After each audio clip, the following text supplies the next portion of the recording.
doing? Oh my God, power bomb from the top. Straight into the cover. And Andre's not going to let that happen. Andre absolutely will. That's a big man choke slam. Absolute. What is this? The hell? This cheating BS. I thought Kayla was the only one with supernatural moves. You got blocked. Oh, there's a knockout shot if I ever seen one. But Kayla right back on her feet. She said nuts to that.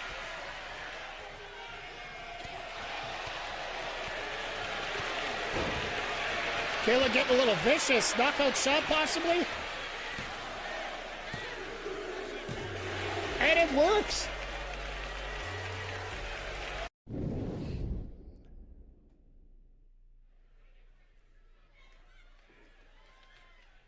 Kansas City, Missouri. Oh, fuck. This is not good. I'm sorry, chat. I'm sorry.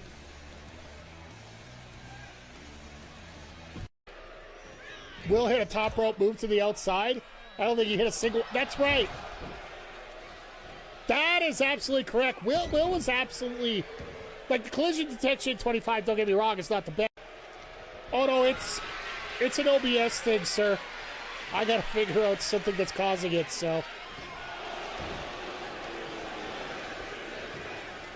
Quick cover. No, it. Uh-oh, what do we got planned here?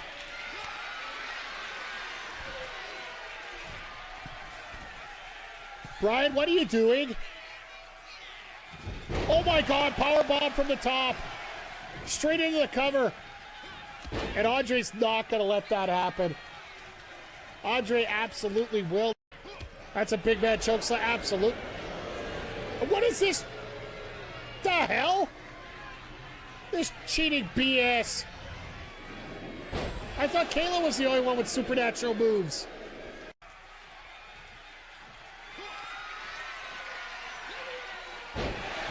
Wow. Look at the power of Fat Boy Brian here. Put off.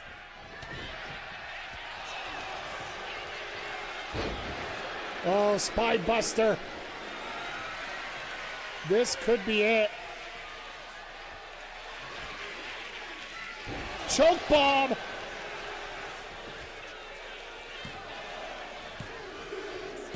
You got blocked. Oh, there's a knockout shot if I ever seen one. But Kayla right back on her feet. She said nuts to that.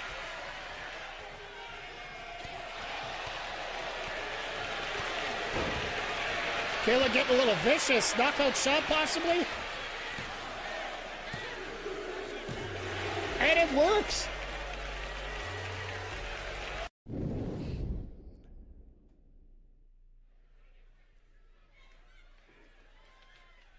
Kansas City, Missouri. Oh, fuck. This is not good.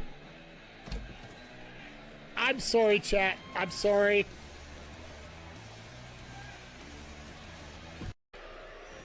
Will hit a top rope move to the outside.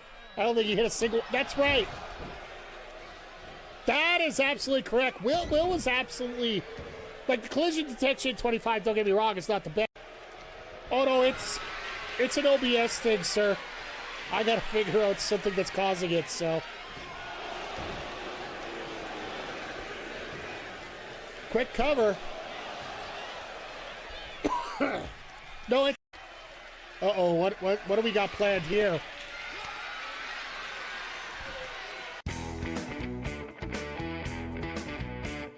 Mike the Ref Maloney, Big Bad Boris on the call here tonight. It is Super kick. Oh, Super kick! Let go! Let go! Third! Let go! Super kick party! Yeah, pay the money for that. Yes! This life is going great! Let's go! He's healthy. Let's go! Is she healthy? Yeah! Apparently she's back.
There we go. Can't hear me? Now can you hear me, Styles? Sorry, that's where the issue is coming up here. With the, yeah, Twitch can hear me. I gotta make sure.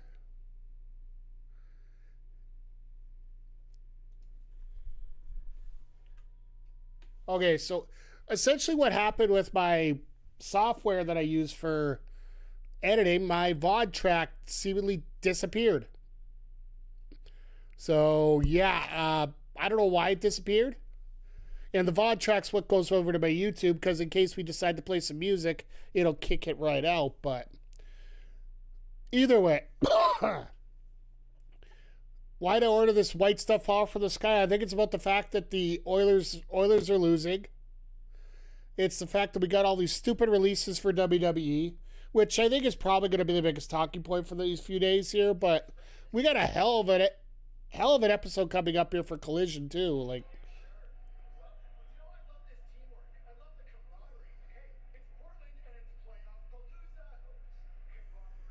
playoff Palooza.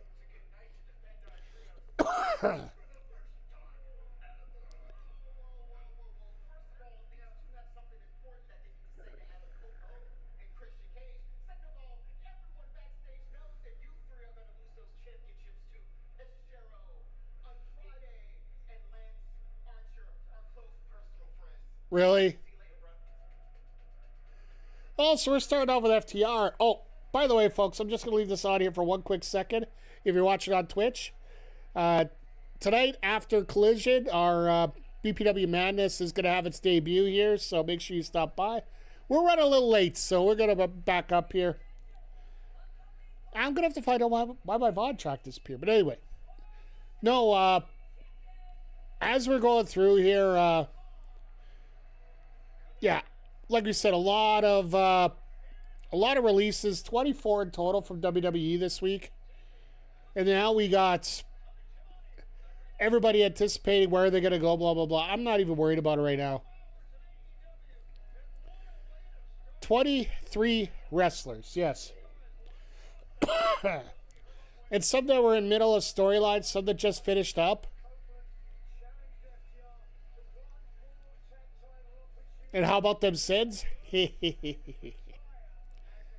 Good names too. Well, everybody knew it was coming. They just didn't expect. You never really expect it, even though you expect it.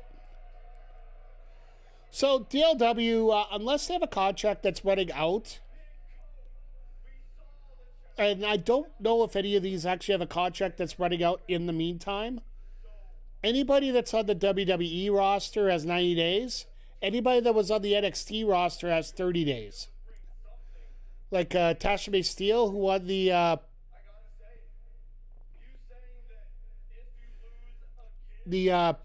Tasha May Steele, the winner of LFG Season 1, she ended up getting released, and she'll be...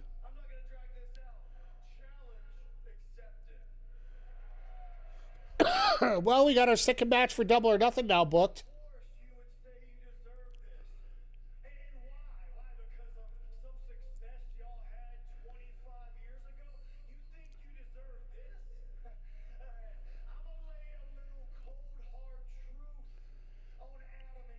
Do you think they did it during the NFL draft on purpose when TK's... It doesn't matter about AEW, DLW, to be honest. What about these releases?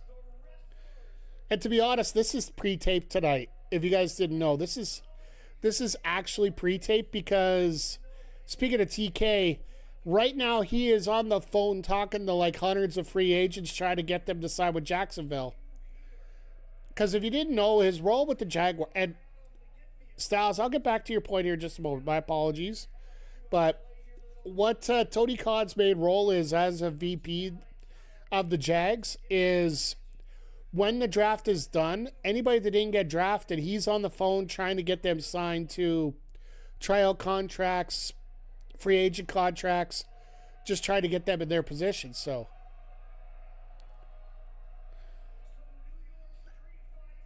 no, it's not...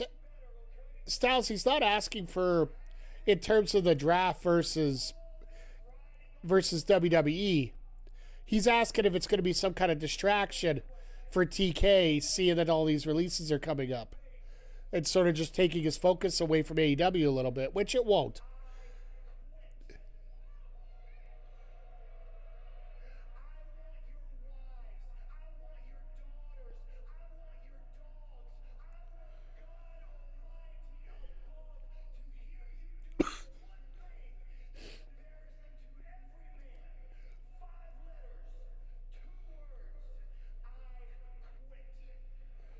Wow.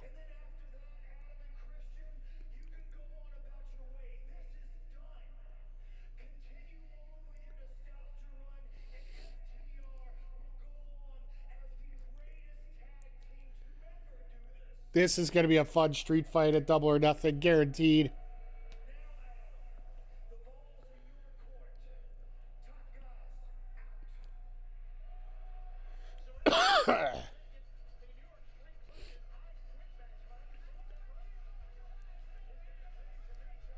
But yeah, backing up to Styles' earlier question here. Of the names that got released, like, it's way too early to decide who's going to be going where and doing what, and a lot of them might not even want to work anymore, to be honest.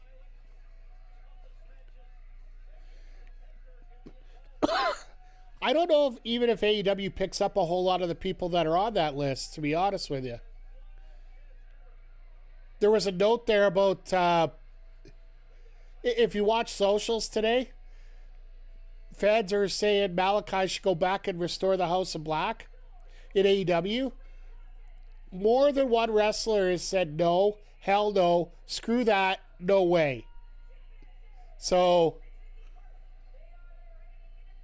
you got to remember there's also those details there, right? Hey, Homer, good to see you here tonight. Thank you for the emoji.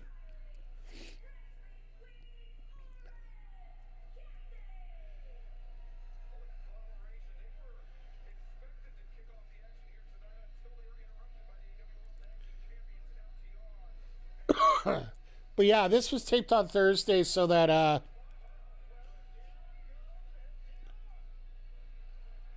oh, it's Stoke hit the deck real quick there.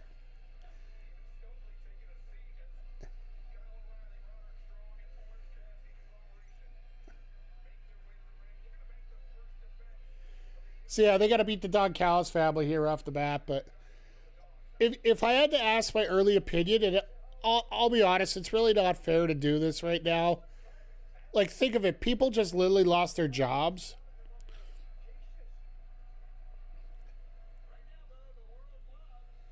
Would rather see Black with Thea again. No. DLW, just to make it clear, most of the comments that are made towards the don't read about Black coming back to AEW and joining the House of Black, it's about Black joining the AEW, period.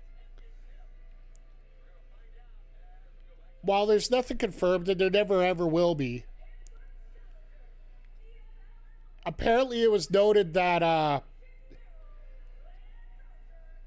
Malachi wasn't a real big fan of losing.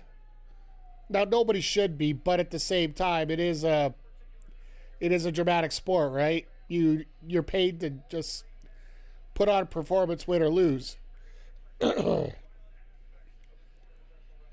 And the fact that he didn't want to lose, that's why he was so willing to be let go. It's just like, well, if you're not going to help us promote any programs. And I've heard some comments. I was talking with some people online before this. They said, well, we thought it was amicable that they left. It probably was. But also remember this. Nixon Newell also said that it was amicable when she left AEW after that one night with her and Miranda Alizé.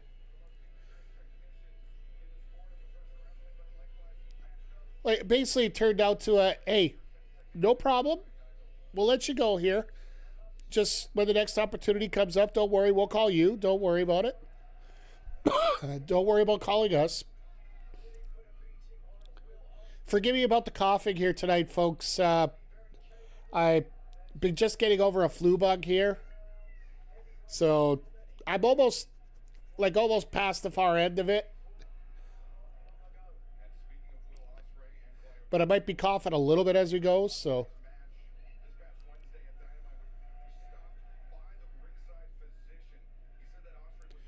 But yeah, this is next year big for AEW, WWE talent. Every year is going to be big, Styles. Every year.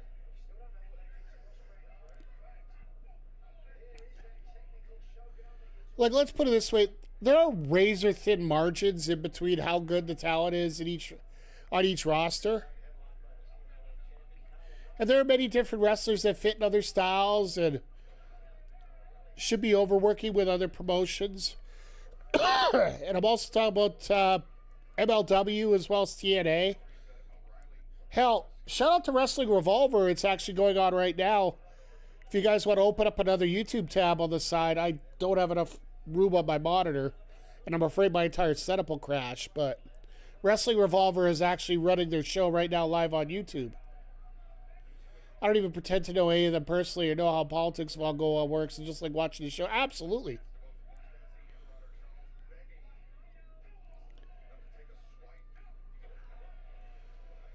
No, like I said, if I had to make any early predictions about anybody going specifically anywhere, I think the man formerly known as Andre Chase will probably end up being at ROH. His former name was Harlan Bravado, and one of the top wrestlers in the country in terms of developing talent and helping out. So he would be absolutely a great talent to have in Ring of Honor.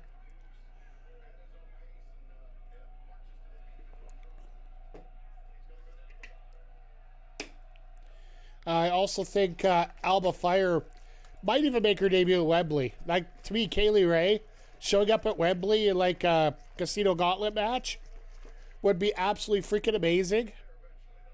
Personally, I think that would be an amazing way to debut her.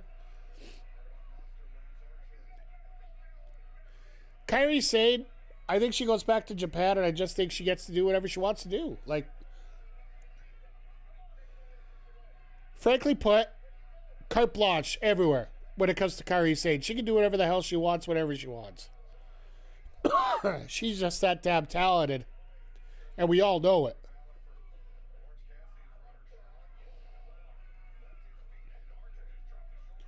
The Wyatt Six, well, like I said, they could any of those guys really could go anywhere, and the only way I'd see some of them showing up in AEW is maybe like an Eric Redbeard. And that'd be right around the time where Brody Lee Jr. is about to come back, and they can maybe re-strengthen the Dark Order again and repurpose it back to...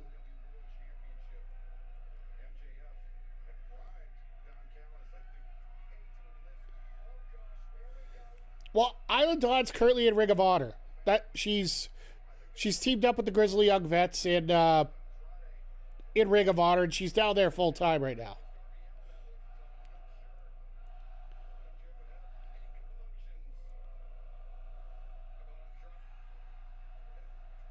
Really?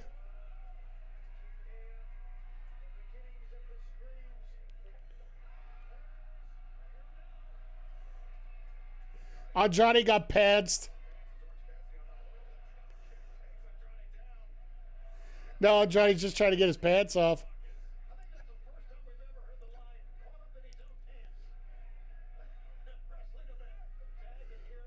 So, to be honest with you, the Kabuki Warriors, as dumb as this sounds, I think Julia might end up just taking over Kairi's role. And that's good to see you tonight. Hope you're going to get the opportunity to see your debut on the show tonight, later on.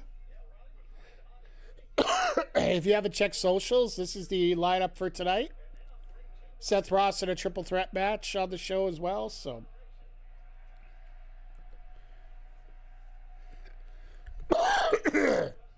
Sorry about that. Nats.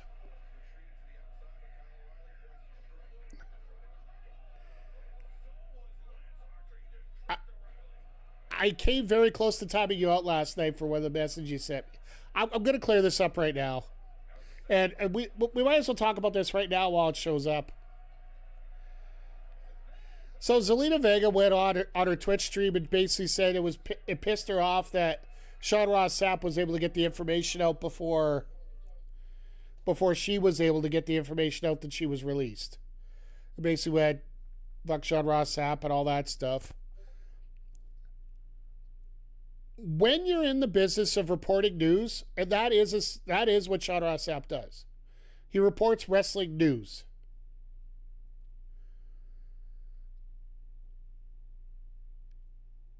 You know, you try to make friends in this business, but sometimes when you do your job, you're not gonna be very popular with some people. And I could see from the bad feelings that came out from when Malachi was let go, or they got the mutual agreement that that he was leaving AEW. I could see where she could get a little upset over that. And not everybody's gonna like what Sean Ross Sapp does in the business. Like, he gets news about what's going on backstage, and that's going to drive a lot of people nuts. Do not go out there and just start blaming a news reporter for reporting the news. If this was a other sport, like, well, I'll give you a great example for today. If you didn't hear the news, it got broken down by reporters first before the Boston Red Sox had an opportunity to. Joey Cora and his entire staff got fired today. They released it before.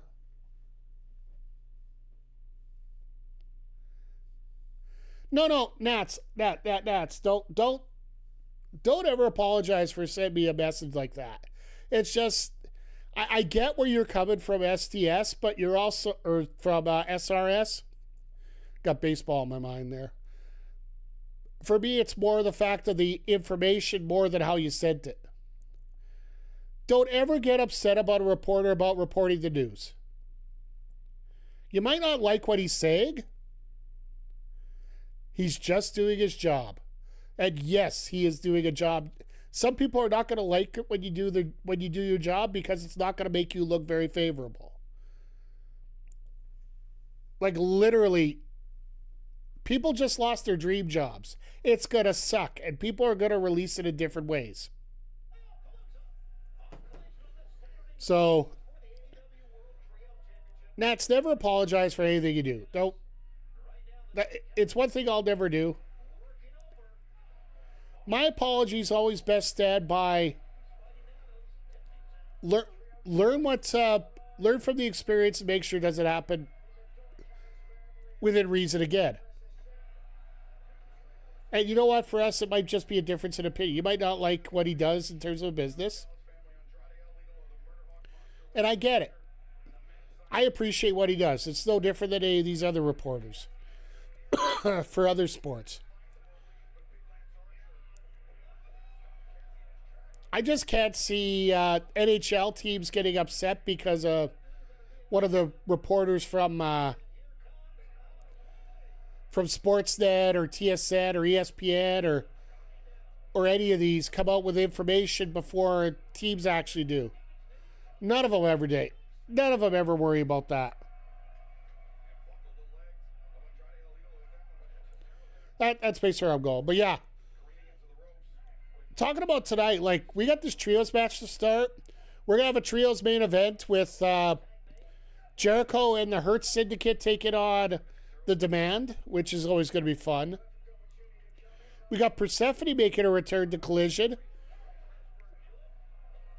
teaming up with Alex Windsor to take on Sky Blue and Tekla. We got that 10-man tag going on with the Rascals and the Bucks. Thoughts on Jericho dropping the first tape? I don't even know if he did it. Because in all the promotional material, all the other promotional material, Jericho might be doing it himself, but all the promotional material that is used around him, It looks like they're using Chris still, but I could be wrong. If he's lost his first name, well, it's not like anybody doesn't know who he is. Yeah, you missed it, Nats. I'm just getting over a flu bug here, so this is probably the last night.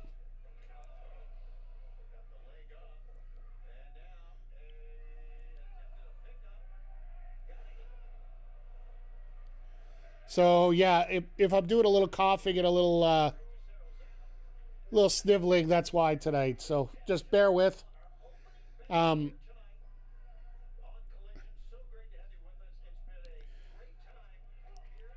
Yeah, there's just a lot. Like, and Windsor is going to have a lot of fun tonight with Persephone. The fact that Persephone might even go after the... like, you got 2 major champions on one team there. 3 major champions in that match. Oh, yeah, I guess here they're using Jericho as just one name. Oh, that's right. We get El Clone and Jack Perry tonight. Oh, you bought Y? Oh, talking about Y2J? Yeah. You know what? Maybe he's like Prince. Like, honestly, when you say Jericho, you don't think of anybody else. Like, the only other thing that's remotely close to Jericho is the, isn't it a movie that was named Jericho? Either that or there was some kind of nuclear disaster named after Jericho. And I'm not just talking about his pre-year-long break AEW career.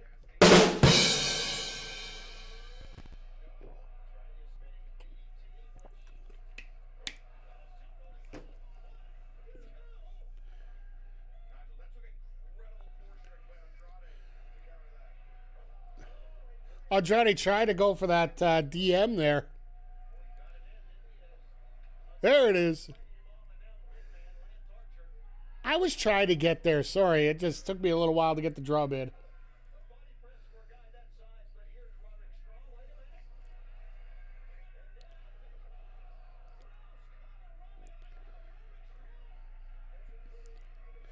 It would be so nice to have Archer get a title.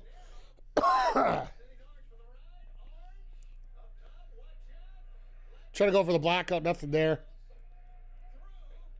Shoulders aren't down on the pin sometimes, both companies, yeah. Hell, MJF's shoulders were both up when they counted the pin.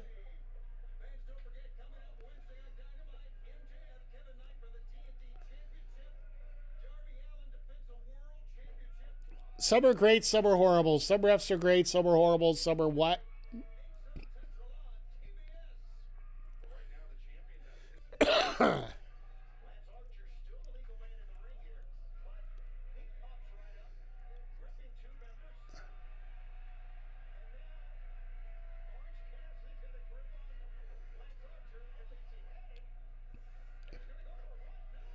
And that's a great counter. That I was wondering where that orange punch was going to come in.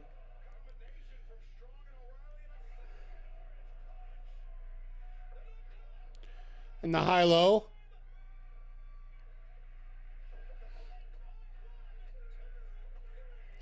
And Archer eats the pin off the high-low. Wow.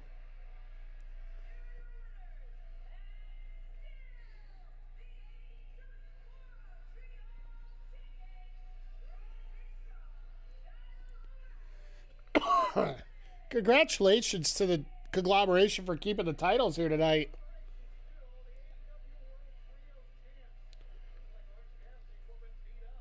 Orange will remember it sometime tomorrow. It's a very credible finish. Like, out of the 6 people that were there, you don't want to let Andrade eat a pin. You have Andrade eat a pin as he's trying to go for the world title. Hichicero's a world champion. Oh, God. Are we going to find out what's going on with Ospreay now?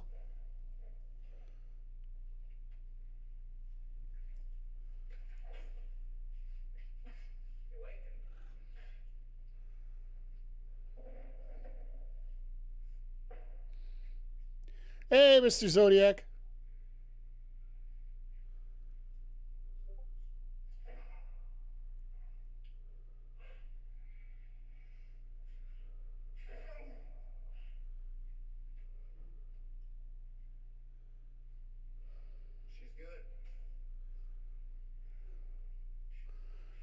This is a very interesting setup here. What is it you're trying to accomplish? Other than breaking my neck. When you go to the ring. When you get up in the morning. Where are you trying to go? Who are you trying to be? This might be the turning point that we need to get towards that world title, right? I don't think you know the answers to those questions anymore. It's almost 7 years ago. I saw you for the first time. The power you 7 years, 2019. but this body, flesh, blood, muscle, bone. It will break eventually. But yeah, good to see everybody here tonight just filing in. I know we got a little heated there earlier, but The ball's not going anywhere. But if you step back and realize there's a door, you can walk right through it and become whoever you want on the other side. okay. Trained, He's stuck in a garage with 5 of them. Hey, that could be a very good movie or a very bad movie. dominion over your mind. Weapon. It makes me wonder if we are actually going to get that stadium stampede with these guys.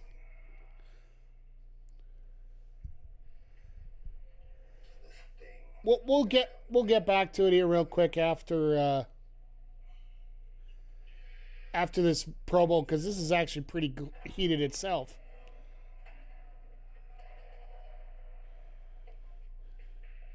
And you can be just like everybody else. Or you can become everything you were meant to be. Your choice.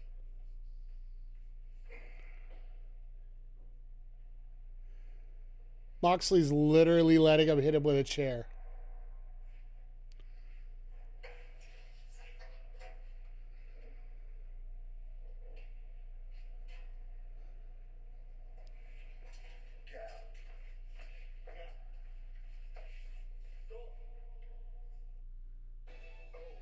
So he literally just told the cameraman to get the hell out because they got stuff to talk about. Nice.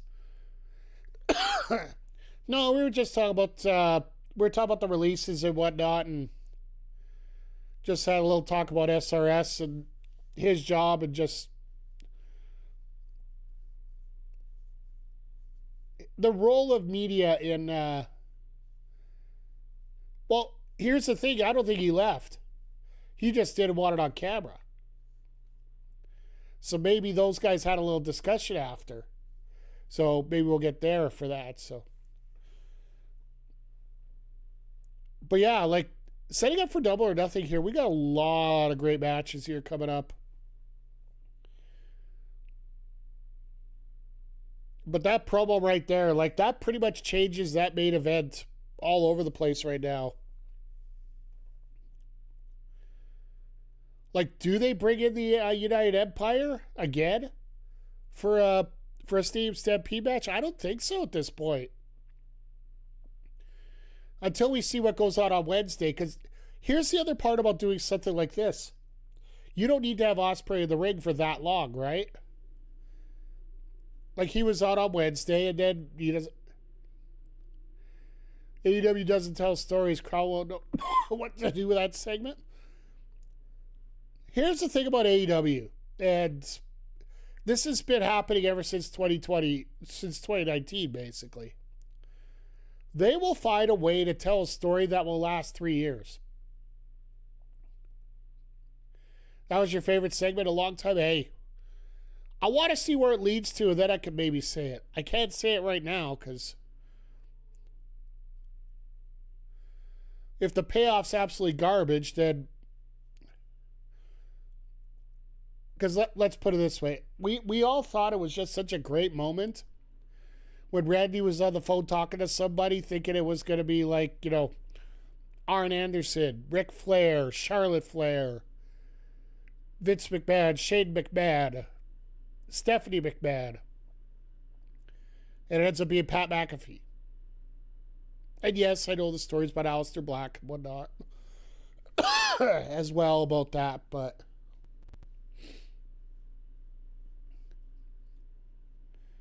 you just I'm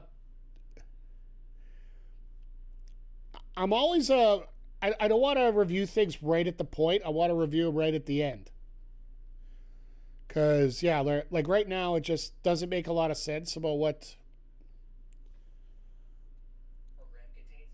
Like, honestly, Ospreay could do 3 million things right now to it, so...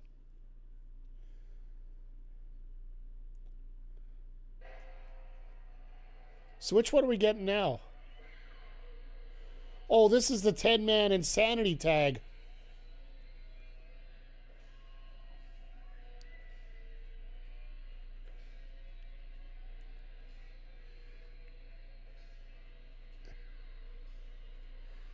Pat, meh, he dissed my guy Bill Apter, hated him ever since. Everybody's got some good points to him, got some bad points to him.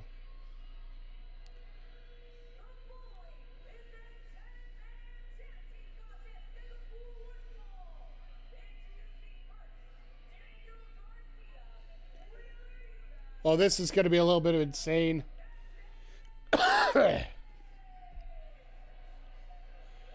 So, yeah, if you want to talk about a little inception and some bad news that happened tonight, we were talking about it earlier in the show here, that Wrestling Revolver is actually having their show live on YouTube right now. Unfortunately, their tag team champions were the Rascals. Desmond Xavier and Zachary Wentz. So, unfortunately, they had to surrender their tag titles tonight over there. And they said point blank they just don't have enough time to defend them properly. And respect to them for doing that. Because realistically, they could be on 2 shows exactly at the same time.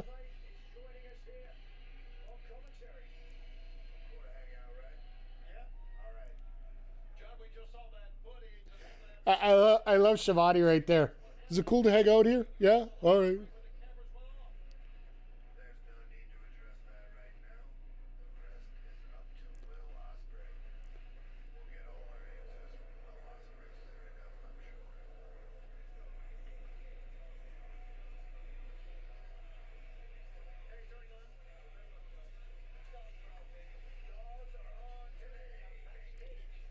What is Disco doing?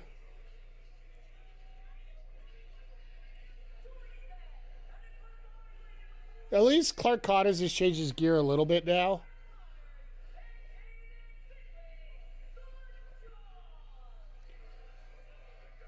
Is that Chuck Taylor? No, that was just a random guy in the back. There's different producers that, well, there's trot operators that will work right behind the curtain. In storyline, it's supposed to be because, you know, how when you have the run-ins, that's the guy who's got to see who's running in so he can get the music ready, right?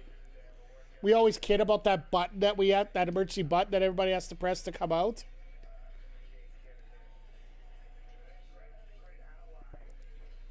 That's kayfabe why they're able to have all these special entrances.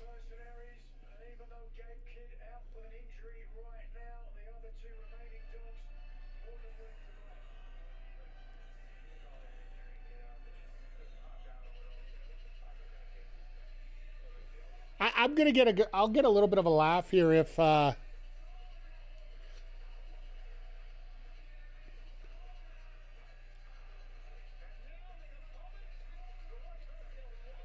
it would be cool if they had the tag title match this at the same time.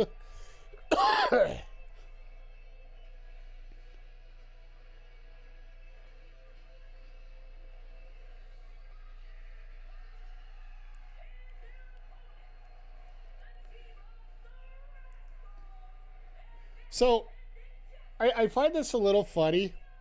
If you guys haven't checked it out yet, 2K26, they actually do have basically a whole set of moves for AEW wrestlers in their Create a Wrestler gimmick.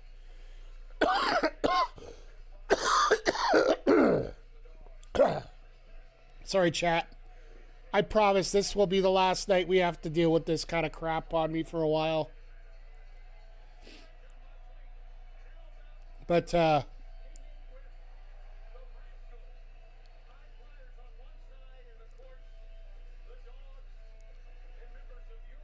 this is ultimately the ups and the air versus the ground forces here right now.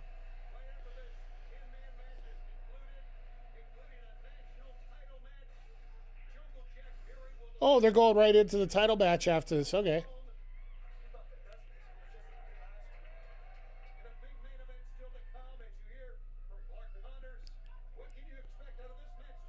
All right, 10-man tag. This is going to be a little bit of insanity. Yeah, I'm expecting it, John. That's why I'm going to slide over near you here. You're hiding behind him, Tony. Of course. Freshly shorn Wheeler Yuta and Desmond Xavier taking the ring, opening this match for their respective sides. Look how fast that goes back out. I love how the internet's trolling the Ottawa Senators right now. They get to put up a banner that they played 4 extra games this year. This turned into a big brawl really quickly. A lot of contentious personalities out there, Hunter. Keep this in check. Here's one of the trademark moves. We've taken control really quickly. Now for a second, the left your screen. That wasn't good.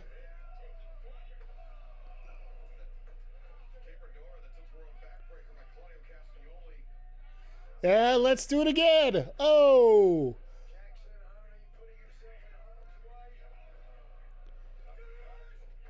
You're dropping the hammer. You will step up to the candy here. Thank you, Garcia, but Nick Jackson moved out of the way.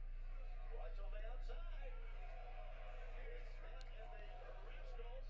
All right, now we're just like these 10-man matches are going to be nothing but confusion, right? Zachary wins. And now Myron Reed. The Rascals are so quick. I like the Rascals. Lung blower, backstabber. Even when they do that to Daniel Garcia. Look at his own feet. So we're going to miss by Claudio Castagnoli. Now Myron Reed, Zachary Wentz going to work. And Jesus, Claudio getting beaten up here.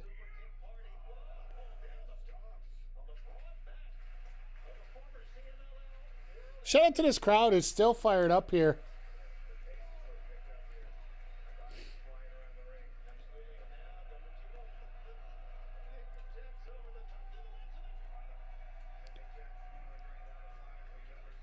Don't think you've seen it. Well, AEW on Rampage was always famous for like 10-man, 12-man. One time they had a 16-man tag, but that ended up being horrible. Mainly for the fact that you could not see anything on the screen. If you want to see something familiar about it, go back to Survivor Series 1997. Sorry, 1987. They would do a Survivor Series elimination match with tag teams. So it was 5 teams aside. So yeah, 20 people were involved in that match.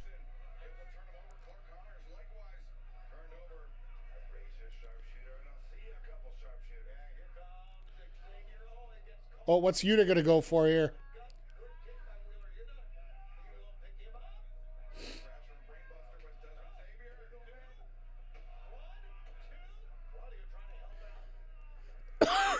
So now they're all caught in holds. So these two are going to have a match inside a match here. Well, this is a little bit nuts. And of course, Rick Knox is not calling anybody to get out of the ring, right?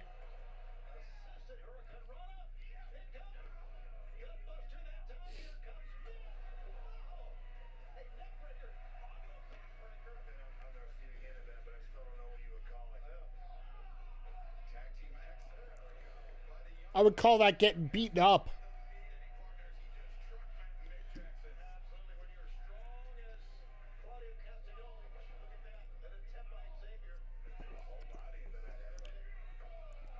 Double punches, double kicks.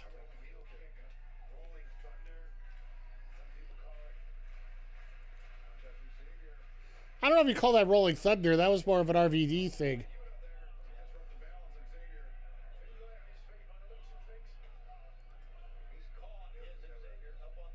So what's Yuta planning on?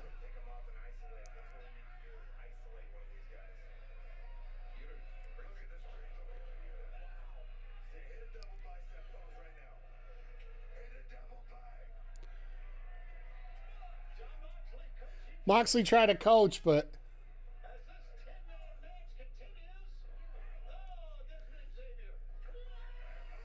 holy crap. Connor's just literally blew him into the ropes.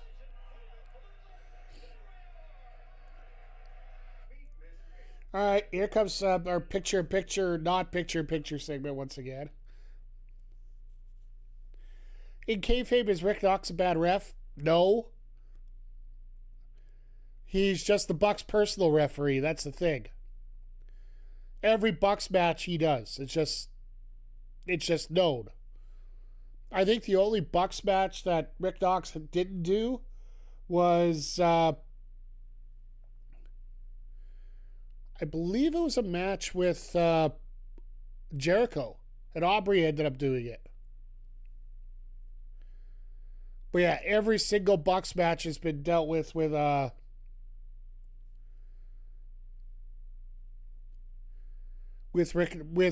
Knox as a referee. It's sort of a personal referee thing for them. So Aubrey refs 95%, Jericho's, but that's exactly it.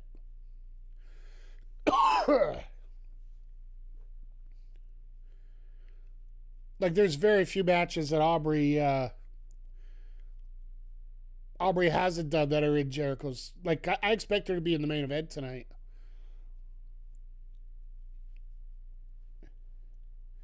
Because, yeah, like I said, if you guys didn't know, this was taped on Wednesday.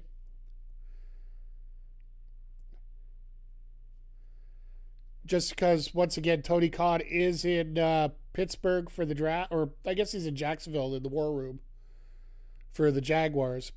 Did you guys hear Swerve Strickland got to announce the first pick on day 3? The Jags had the first pick in the 4th round, so he got to go up there and make the announcement. Actually had a pretty nice chat with Michael Keaton backstage, so Batman and Black Lightning getting a hookup together. I'd have to say the best call of the week for announcing draftees, if you didn't get a chance to watch. I just saw a clip of it. I did repost that out on X. The International Ravens Fan of the Year, a lady out of, I believe a lady out of Ireland. She comes up to announce the Baltimore pick. So she goes up there and she's literally getting booed because she's wearing the sweater and all that. She gets on the mic and she's like, all right, I'm going to keep this short, just like the Steelers playoff run. And the place just goes ballistic. Like it is JCJ levels of heat there for her.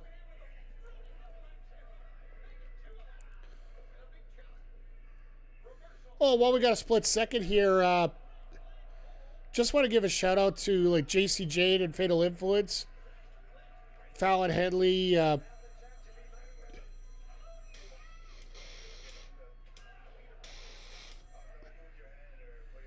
love when stores try to call me when they're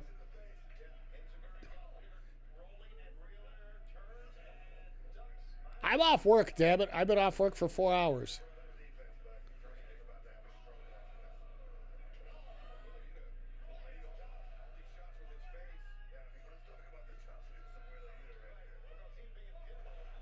Jesus, what a pinball.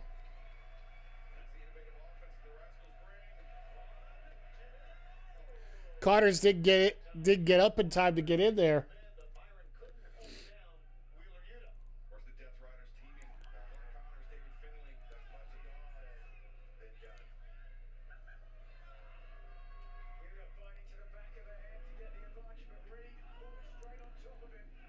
Oh, here comes Yuta. But yeah, next week we're going to get Ricky Saints. We're going to get Blake Monroe. Shout out to Sol Ruka and Joe Hendry, who showed up on Raw. Obafemi, of course, who apparently now is full-time on Raw.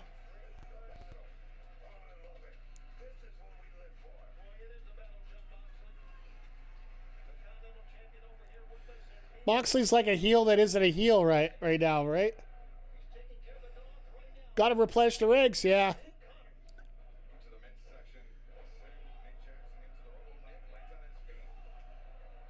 Like, don't get me wrong, it absolutely sucks that all those people got released, but it'll be fun to see what they get out of the new people.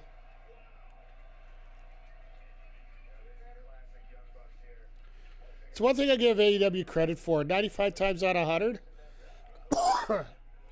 the wrestlers will work out their contract, whether they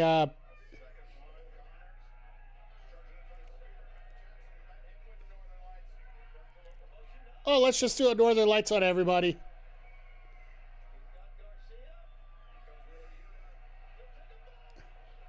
Screw it, throw them both. These Bucks still can go. And Claudio's like, yeah, no Northern Lights for me.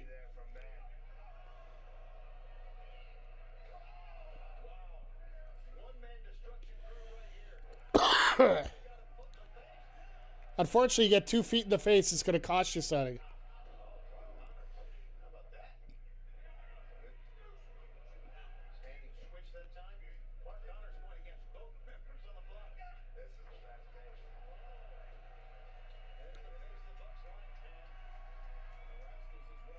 Now the Rascals, uh-oh.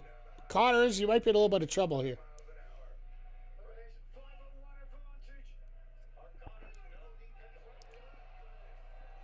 Well, that was interesting. Desmond literally doing a flip in the air into a drop kick.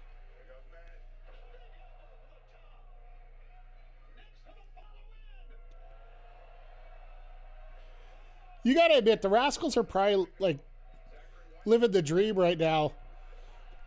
Because most of these flippy tag teams looked up to the Bucks.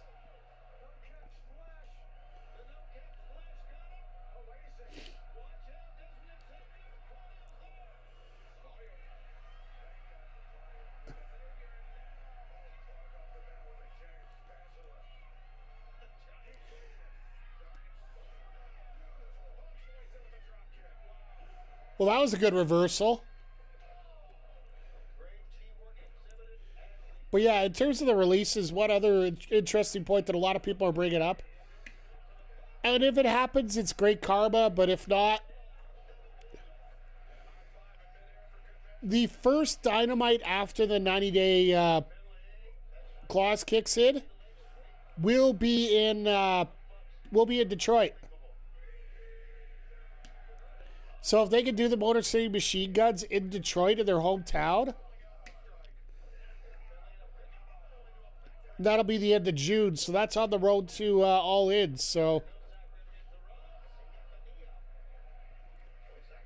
sign Kyrie now. I'll be honest, I think she goes back to Stardom. She honestly really didn't want to leave, but the offer was just too good to live up.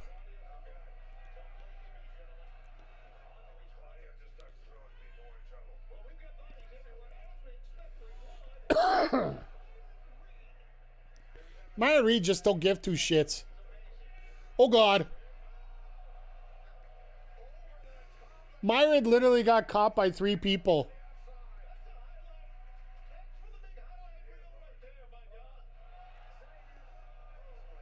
Xavier with a shooting star. Give Kyrie all the money. Let her moonlight and Stardom wherever she wants. I say let her go to Stardom and then just get her to sign that dual contract. Like, we're getting one lady who already does have a dual contract working tonight. As Persephone's going to be teaming up with Alex Windsor to take on Tekla and Sky Blue.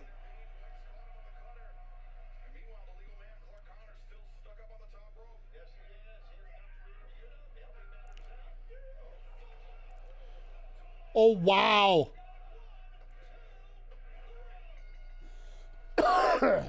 The Dogs just made a statement here.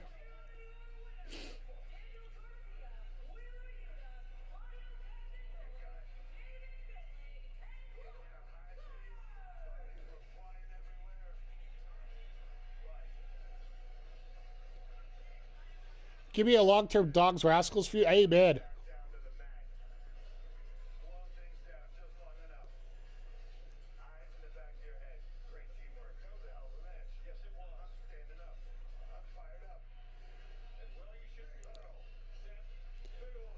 Moxley, like, you know, he's really fired up right now. He's like firing up when he's like half dead.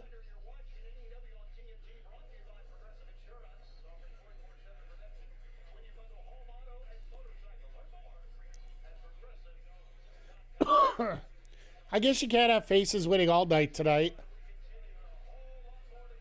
Oh my God, Claudio's busted open.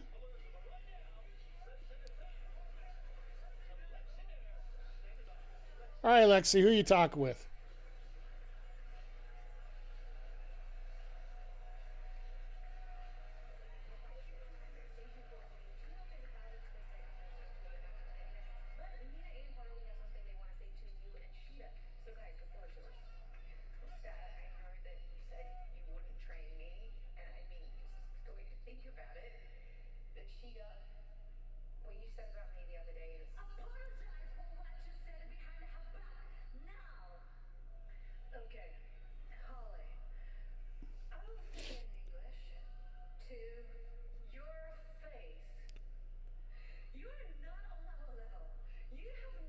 Ooh.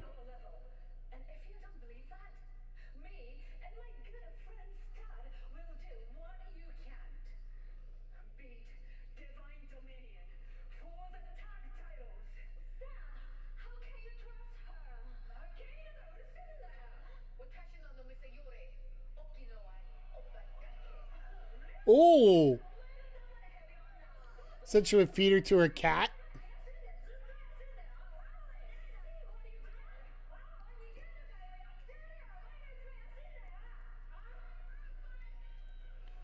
All right, this get confusing her, but that's okay.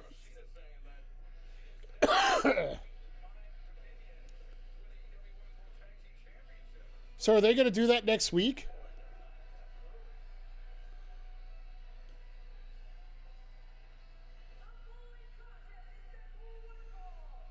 Or is this already the rig with Statlander?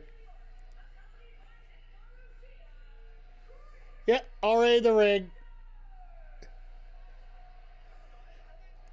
Yeah, somebody's died real quick here.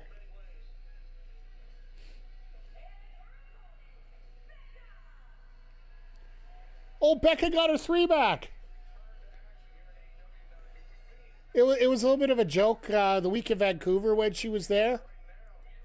Or so, yeah, it would have been the week in Vancouver when Becca got her promo pit thing there. It was BECCA instead of B3CCA. She got her E back. She got her 3 back. I don't know the whole story behind it, but I do that little bit. Well, Becca got 1 move in.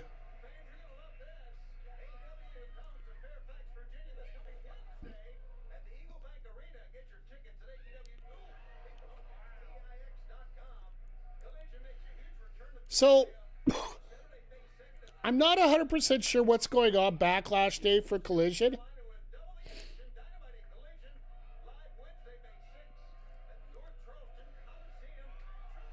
Because they are doing a double taping on the 6th. But they're also doing like a fairground show on the night of Backlash in Jacksonville, of all places, I do believe.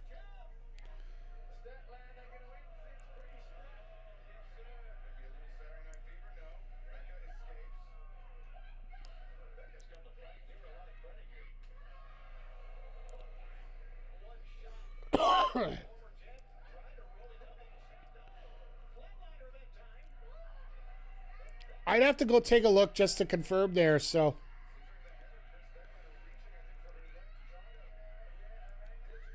trying to secure the submission, but yeah, no, she didn't. Jay Quick, I think she can lift all of us like that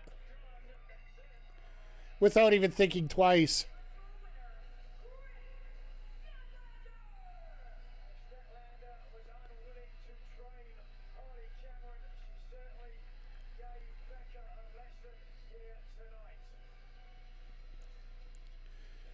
The funny part is she's not even going to recognize Sheeta going down the ramp. By the way, Jay Quick, good to see you here.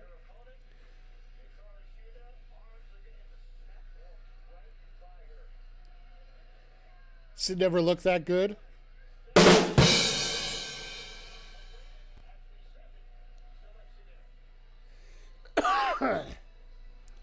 I wonder if she'd figure. Oh God! Calm down, Zodiac. Calm down. Why should we be worried about Sheeta and Statlander? What about it doesn't look like Just preparing you, you know, to get the heart pills. Thank you for the hydrate. they stand a chance? Because what we have is more than these titles. We have an understanding. Hey, how you doing, Kyle? Hope you're doing well, my friend. Thank you for popping in. How is World Life treating you there? That destroy like we do. This isn't a challenge. This is your fate. Do you accept it? If you guys are wondering who I'm talking to in the chat there, that is the before famous primetime Xander Price, who from our CWC videos over on the YouTube channel here. Some of the best wrestling I ever covered, to be perfectly honest.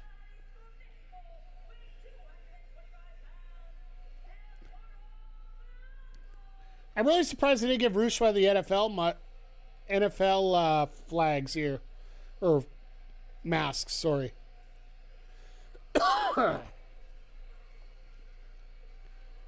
No, it's great to see you here.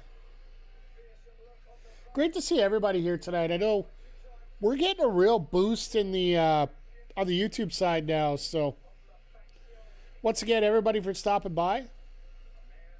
Thoughts on Wrestling Revolver moving to YouTube? Very smart move. Real world life, very much got to make the money these days. Miss the ring and the ropes every day. I don't blame you. Like, I've transitioned over here as well, so. Jay Quick, I'll get back to Wrestling Revolver in a second.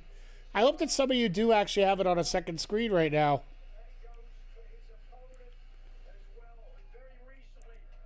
But yeah, if you guys didn't hear, our main gymnasium in Edmonton is going to be taking up two promotions are actually going into it. Nate Gymnasium.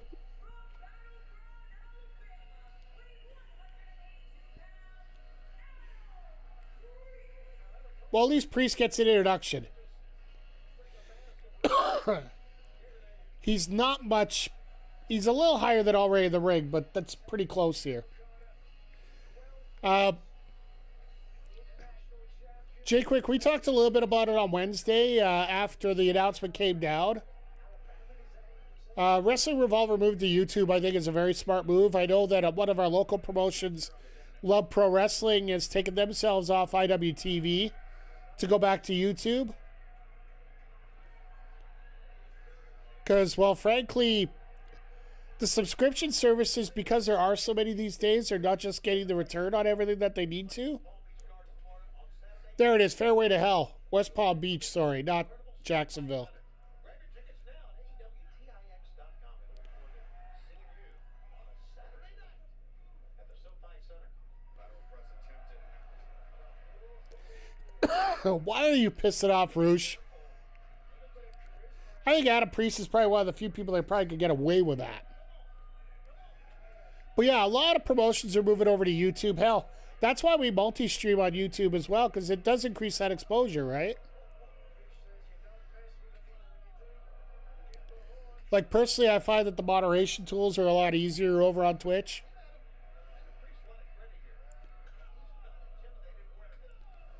And also the incentive to stream doesn't, like, it's a lot harder to get going on YouTube personally.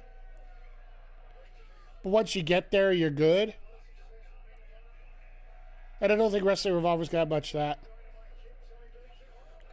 Well, I think BDE is actually helping with the production more than anything else, too.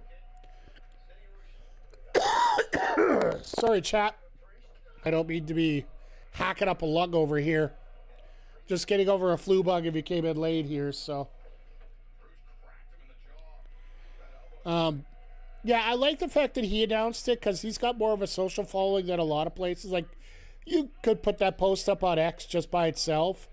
It would get a few views, but having BDE, who is actually an Impact star, make that announcement as well as helping out there. And then you got Chris Danger, who probably helped out with a little bit as well.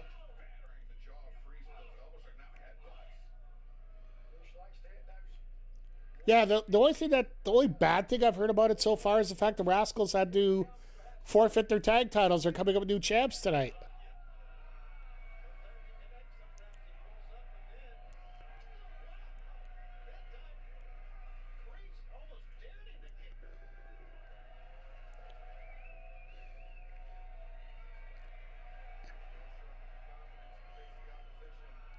Roosh getting into his little tranquilo area.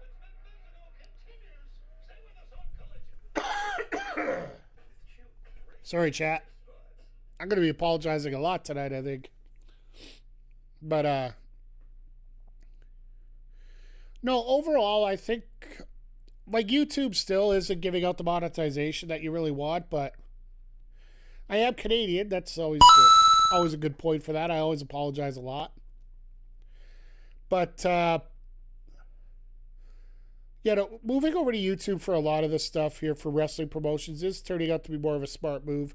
Triller TV is pretty much going the way of the dodo bird.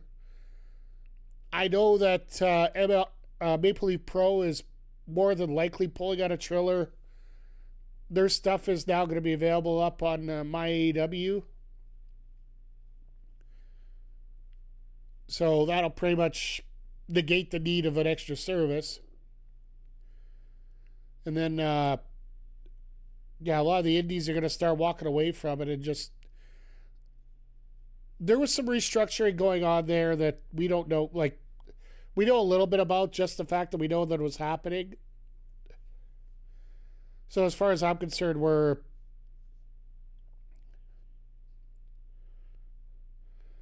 Yeah, well, I'm talking about internationally here, Jay Quick, as well, though, so... Like, everything could be on TV, like on a specific TV station, but unless you got a streaming deal, you're not going to get that global appeal.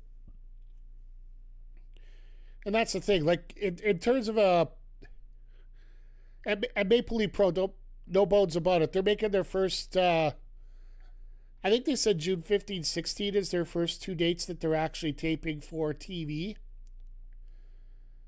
And then, it's going to be going up in early July. But unless you can get like a TSN, an ESPN, a Netflix, or some other big streaming market to pick you up, there isn't a lot. There isn't a lot of use to being part of these paid streaming services. So, yeah. They're going to be coughing up a loogie. I think Triller, probably within a year from now, want to probably announce it's sold or transferred into something else, or somebody bought them.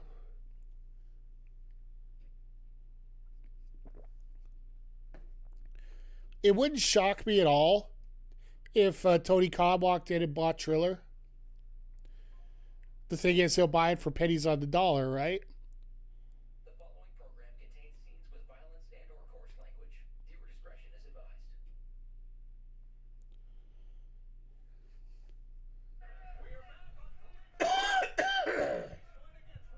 There we go. All right, we're back into this here.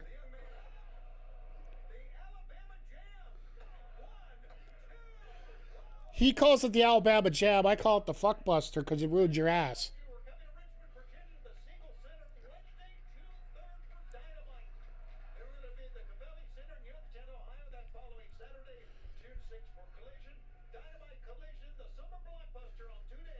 Oh. Now, are they taping both for... Yeah, we'll have to figure that out. Because they got a lot of stuff to figure out for Backbreaker Pro now that we got that both going. If you guys aren't familiar, we are going to be doing Backbreaker Pro at the conclusion of Collision tonight. Our first episode ever of Madness, our second show. Think of it as the Collision of Backbreaker Pro. So it's going to be madness, it's going to be insanity, and it's going to be a lot of fun. Especially that main event on the bottom there.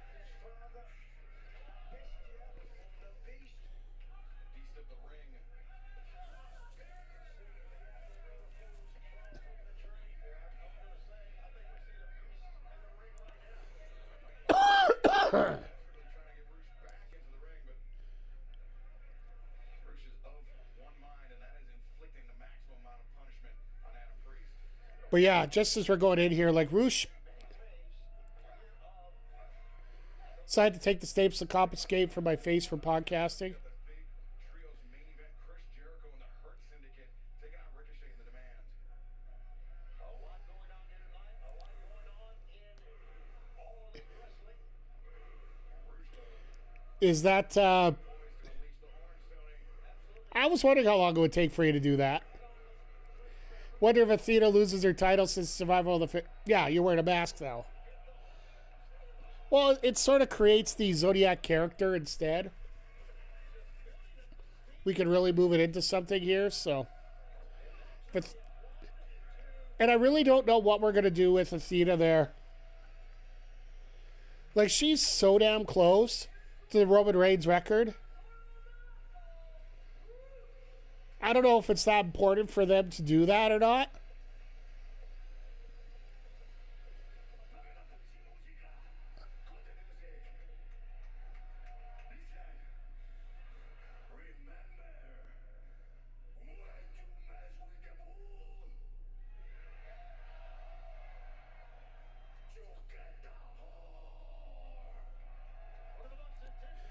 See, if I was Roosh, I wouldn't even I wouldn't even repeat it. Let the crowd do it.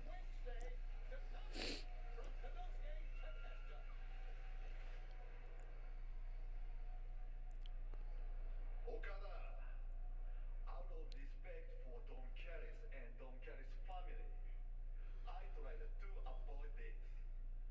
But if you really want to face me at Double or Nothing, I will. You see, babyface, we're not really sure at this moment. Same thing with... I don't fear you. I don't like you. I don't respect you. But He's whatever he wants to be. We're going 3 promos in a row with that. The only one we know is a true blown heel is Okada.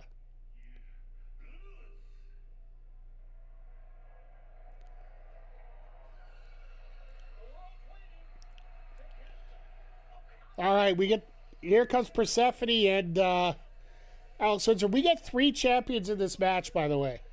If you didn't hear it before, 3 world champions in this match, and Sky Blue, who is with Kyle Fletcher, which makes her a winner anyway.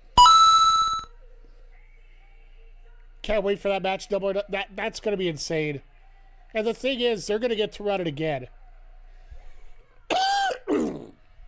Because I really do feel that they're going to run that one more time.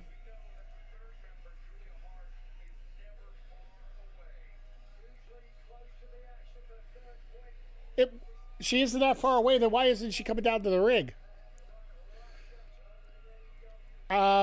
This is more storyline. More than anything else. So once again, this has been taped on Wednesday. The promo that Alex Windsor did said she wanted Tekla and one of the other losers from the Triangle of Madness, and Persephone said she would help since JB's still hurt.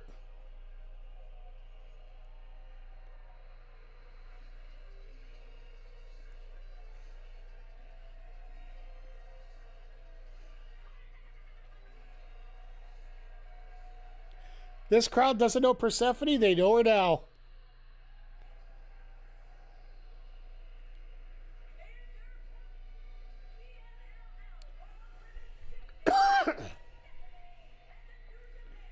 Jobbers of Sin featuring Tekla. Yeah, Persephone is one of Athena's opponents, but I don't think they'll do the split title that way. Because let's face it, the ROH World title, regardless of how strong Athena does carry it, it's still considered a secondary title. And to be a secondary champion in a company versus being the top champion in another one, it sort of diminishes the belt in a way. That's more often than not why they don't give mid-card titles to champions in other promotions, right? Persephone, Tony, taking this opportunity, not really associated with Rowan Burns, Persephone is, but she sees this as an avenue to get closer to Tekla and the AEW Women's World Championship.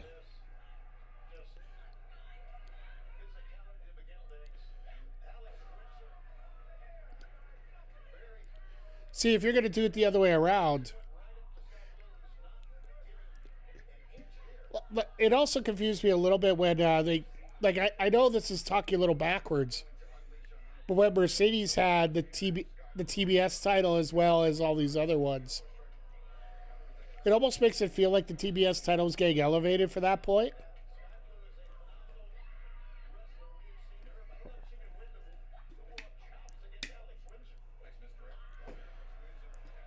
It's so funny. Everybody here pretty much feels they know who's going to lose this match.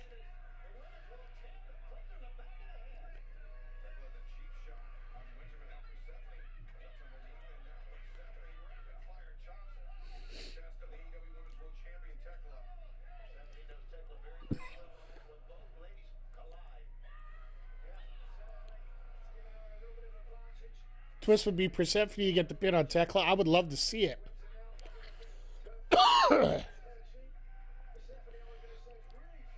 Like I've always mentioned here when it comes to booking, but Sky's eating that pin, yeah, like, let's not kid ourselves. That's what they usually do at this point.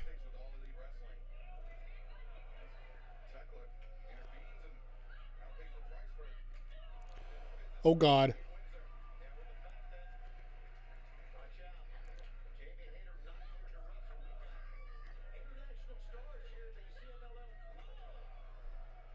Heads up, we got an ads break here on Twitch. Just a heads up for you guys.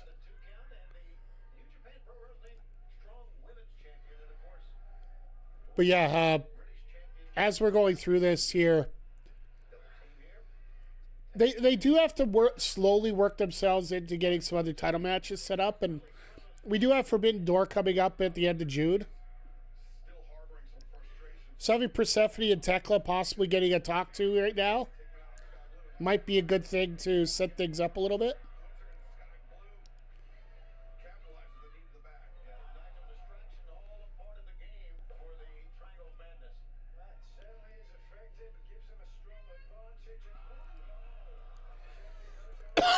Good old-fashioned boot to the back.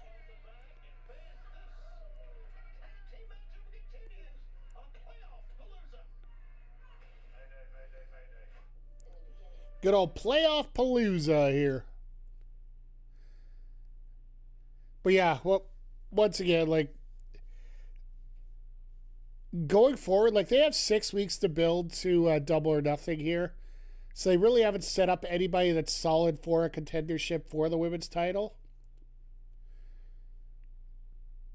And they've got basically 2 very strong storylines right now, with somebody coming up, like, the Brawling Birds still going after Tekla, as well as the whodunit for Toni Storm interacting with the Hikaru Shida, I'm going to make you my friend, Chris Statlander. That interaction there, which probably is going to end up going somewhere. My prediction is they get the tag title shot, and Shida walks out on Statlander.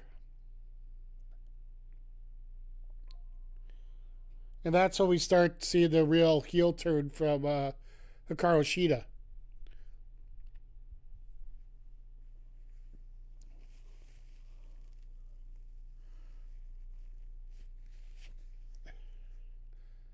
Do you think they'll ever go back to the... Oh, Chad, hear me out on this one. It would be so great if we could actually get the internet to literally blow their mind over this. This could be the greatest story ever or the worst story ever. And I was talking with Zodiac about this offline. What if they finally reveal, maybe right around All In, that Kairi Sane was the one that attacked Toni Storm? And everyone's like, well, she was still in WWF or WWE. And they're like, well, that doesn't make sense. So like, you can nobody saw who attacked her, right? Doesn't mean that she could have been visiting or something and left real quick. I think that would either be the greatest story or the worst story in years. The more that I see things go through, I'm pretty sure it's going to be Hishida that's going to be the one who attacked Tony.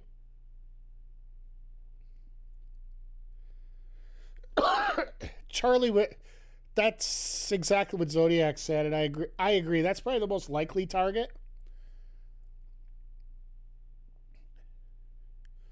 I think we all know who the real answer is. Juice.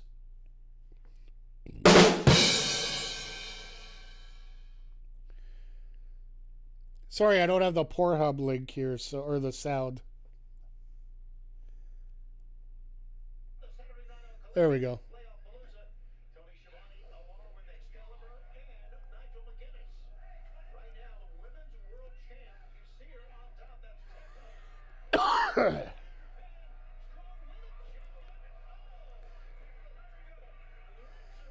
That's gotta suck. You're trying to protect your neck and all of a sudden you get a kick in the stomach.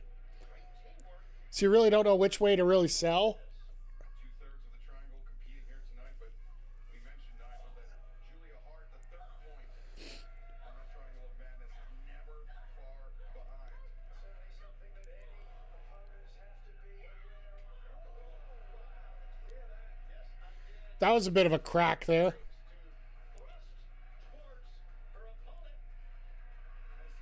World Women's Champion Persephone tagged in, and now we'll meet the AEW Women's World Champion Tekla as Persephone, the back elbow champion.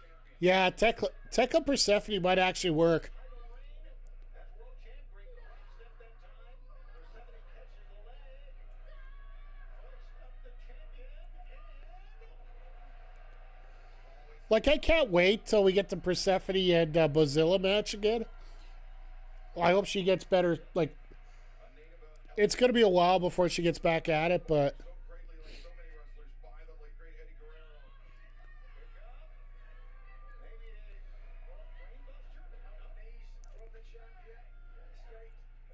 Here comes Sky Blue. all right, Sky, you're in trouble. Persephone saw it, rolls up Sky Blue. 1, 2, Sky Pusher off. Tag made. What are we coming back in? Great efficiency shown there by Persephone. Gets attacked, Cox wins her, but Sky Blue and Tekla were prepared for it. I don't think they realize that the legal person now in the ring is Windsor. Elevates it. And then Windsor was just being nice and helping Persephone out. For one for the Brawling Bird, and now two for Persephone. And Windsor's busted open. Running over Sky Blue in a cover. As expected. No. She busted a tooth.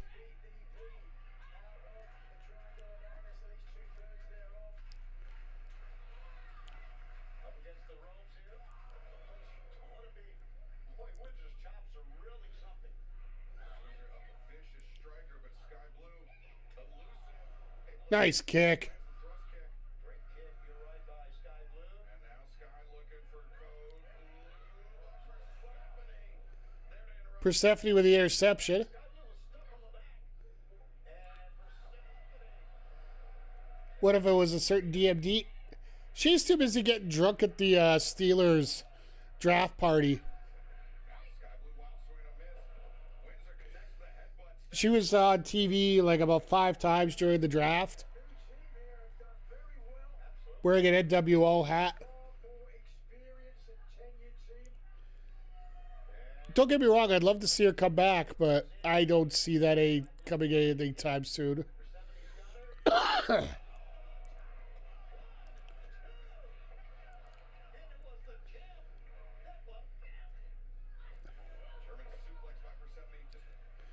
Well, that was interesting.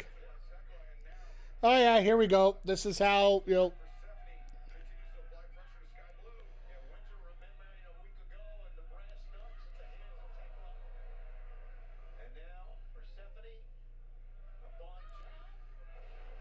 missile dropkick.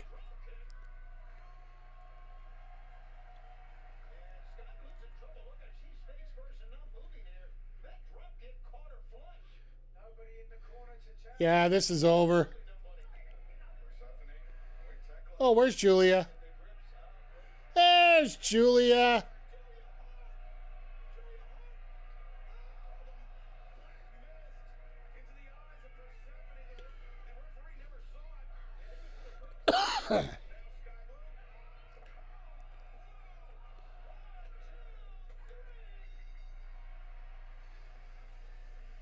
Okay. Sky Blue getting the pin. That was not on a bingo card here for tonight.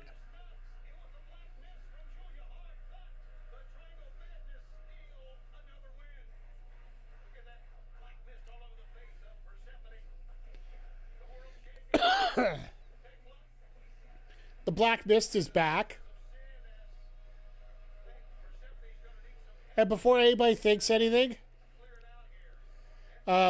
just a reminder, this was recorded before all the releases. So there's nobody coming back immediately. But whenever anybody gets misted with the black, it usually changes their personality. So I wonder if they're going to continue that or if they're going to move on to something else with that. So either way, it's nice to see the Triangle of Madness actually get a victory here. Because let's face it, they've all been cannon fodder for a very long time here. And just turns out to be better when you got them going at 100%, right? So. But yeah, coming up, we got one championship match coming up next between Jungle Jack Perry and El Clone. And then our main event with the Syndicate, the Hurt Syndicate teaming up with Jericho, taking on the Demands. So, all in all, a pretty good night of wrestling here for a Saturday night. That's the thing. You want a solid Saturday night of wrestling, so.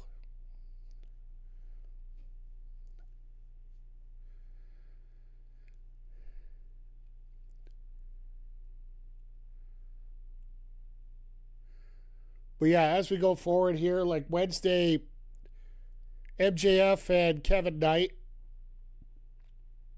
Brody and the Murder of Darby.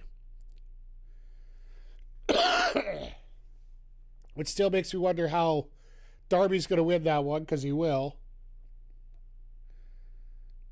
Either that or MJF's going to interfere, one or the other, and then it'll end up being a triple threat. That would not surprise me one bit if it ended up being a triple threat, a double or nothing. My prediction's always been the same. Why not make it a 6-pack?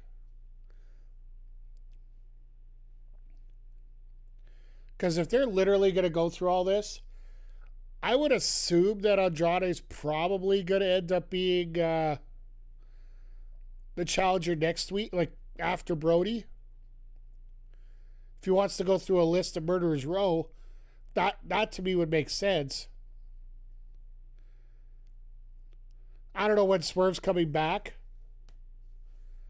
Like, Swerve was at the draft today, like I mentioned earlier. He was announcing one of the Jags picks. Apparently, he was down at Warner Brothers signing off on a bunch of stuff, so he's doing a lot of work there.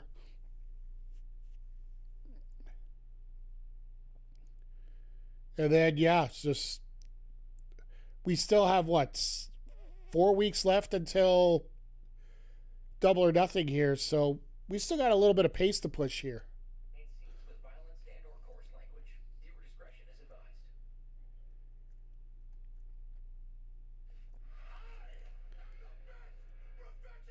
Ah, good old MJF and his promo here.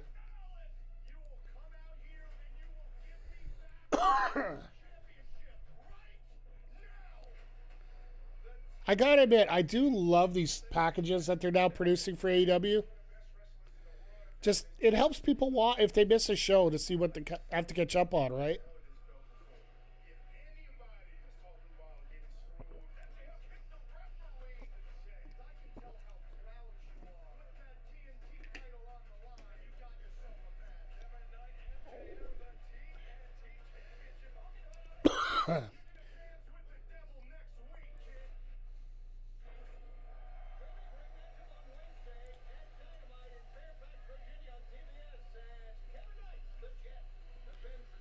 All right, here comes Claude.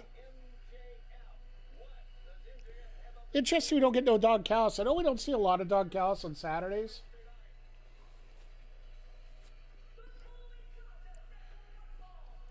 It just seems to be like a normal thing for him.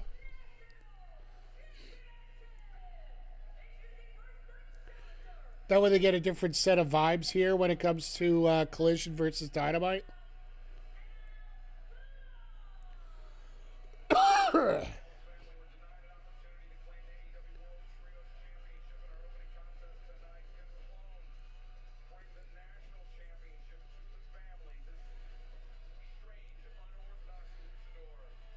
Funny how all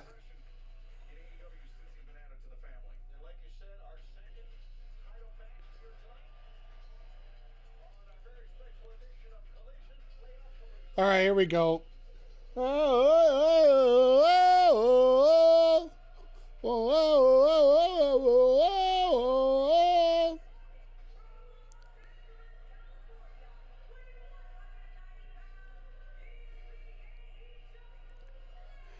I just want to hear how bad it was when it comes to me being sick like that.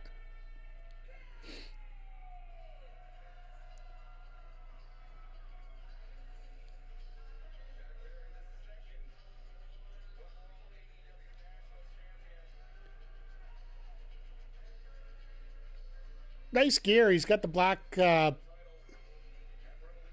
bush gear.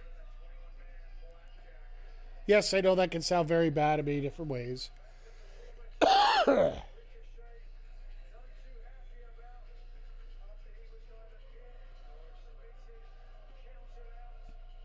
He's just upset as what. Yeah, I know. I was waiting for you to go there. Title looks better on Anna J. I will give you. I will say that stream that Dana J had Jurassic Express on was absolutely hilarious. The whole segments of it. Go look it up on X if you get a chance. It's like 2 minutes where Perry Lilly falls off his chair,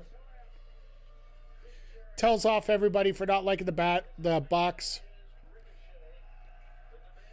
Anna J puts on Luchasaurus's mask. And yes, I said Black Bush. I just...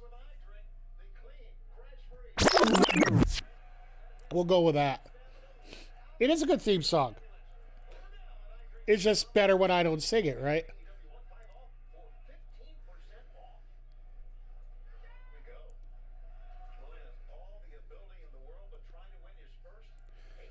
But yeah, I will say the fact that Claude's actually getting a title shot, a little weird, but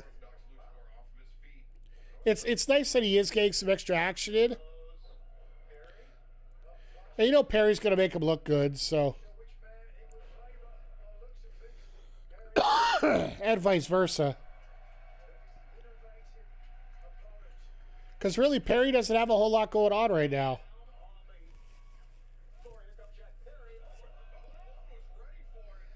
And Claude just took a step back and threw his knee up and just drove her right in this bush.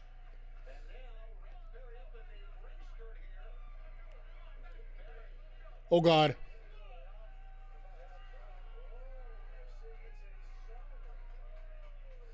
Now we get to see Psycho Eyes. Shotgun drop kick. Flurry of blows and then punctuated with a drop kick by Clone. A very minimum of moves, or rather a minimum of movement from Clone, just as effective. See, that's a key thing. If you can do little moves and get the same effect.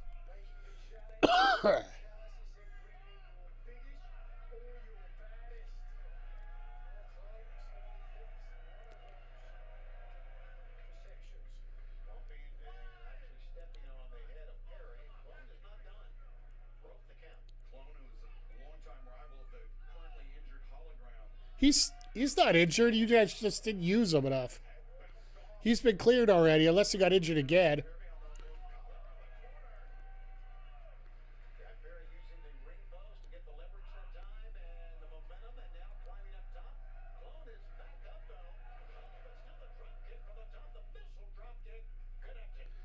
Clone back up to his feet in the corner, but Perry pouring on the punch. Oh, look how, here we go.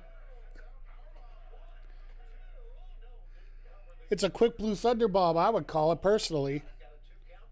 Rick Knox, our referee for this matchup. So he set a little bit of energy over his opponent, Jack Perry now, moving on up towards him. Oh no, it Clone just slipped free and hung Jack Perry up on the ropes. Now Jack Perry at the mercy of Clone. Oh, he kicked the rope and got the jaw of Jack Perry.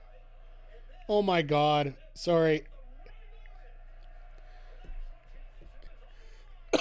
Just check my socials.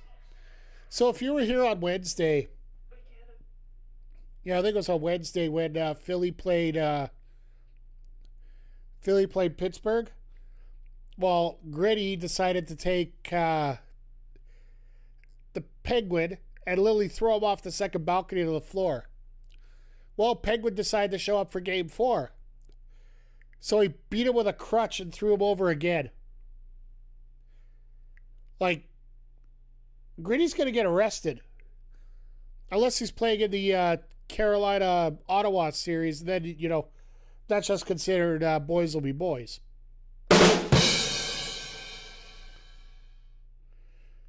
There was some real dirty stuff going on in that Carolina-Ottawa series, which I do expect some suspensions coming up.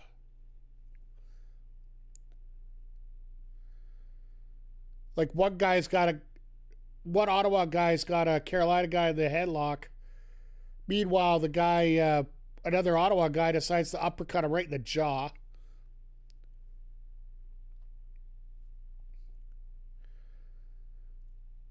What's that phrase? It's not cool to do that.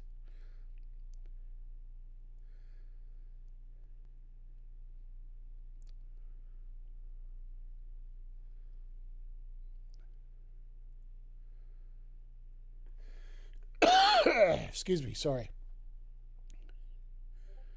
But no, this should be a fun last half hour. I really want to see what Jericho does with a couple partners that can actually go. Because that's one thing that doesn't happen right now. Jericho's been going to be playing with house money every time he's in the ring. Until he gets into a situation where he can't go. If you can team yourself up with two people that can actually do it. What, the Canadian Tire Center?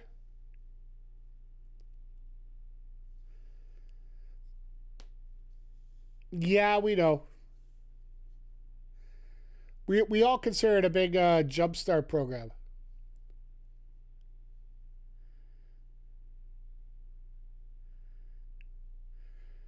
Would you call the day the playoff appearance was a tire fire? No, we consider that all the back end of the back half of the season. Because ever since the Olympics, Kachuk has pretty much been hinting that he wants to leave after the season. But he can't really say it because his trade value will go down so far that nobody will ever deal him.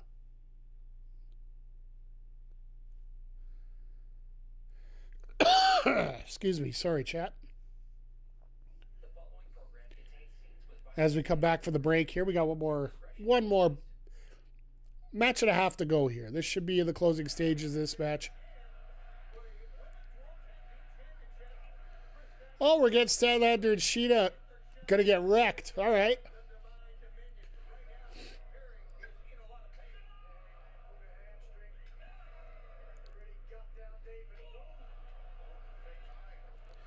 I love Claude. He's like, here, psych.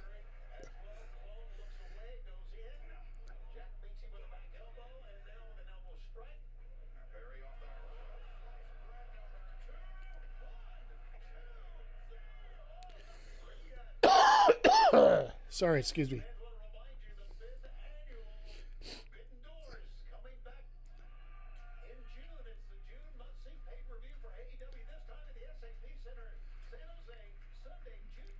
I find it hilarious.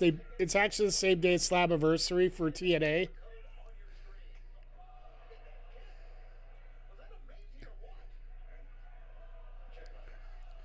I will say though, anybody that was in NXT is actually eligible to. Anybody who got released from WWE that is in NXT, they would be eligible to be on Forbidden Door. So that could be a very interesting setup there, depending on who they would pick.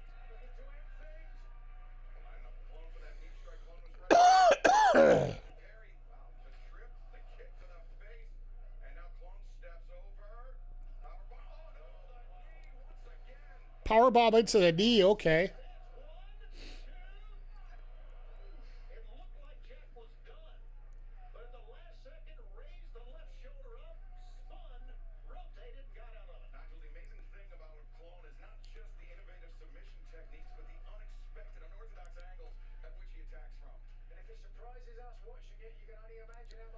Why are you doing Rush's gimmick on your head?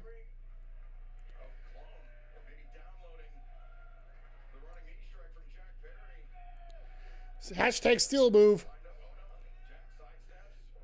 Is that what he's... That's what he does? Oh, that beautiful reverse kick.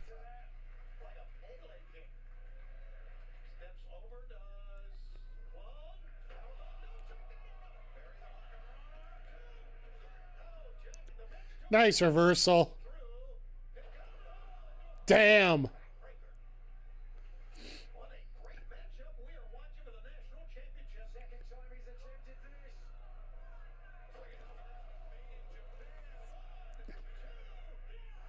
So apparently that's called Made in Japan. I don't think that would be what Claude would call it, but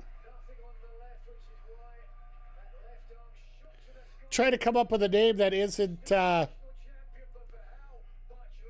that doesn't reflect Penta, because that's Penta's finisher.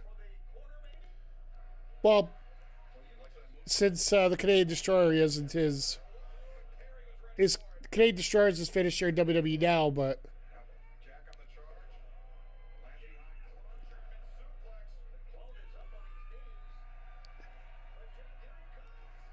there it is. Flying knee, we're done.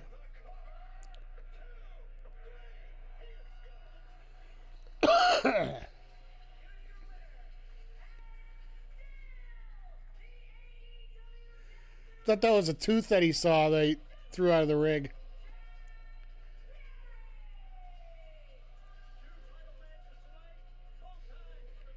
Two title matches, two retentions by the champion.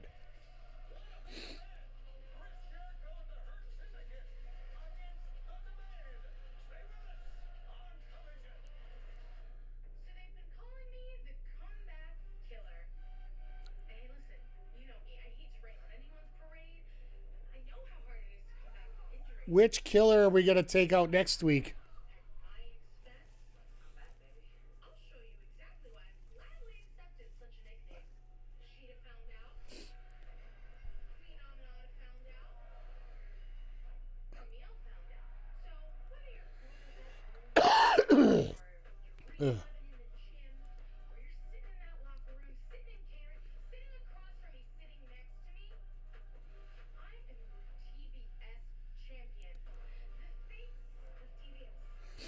Okay.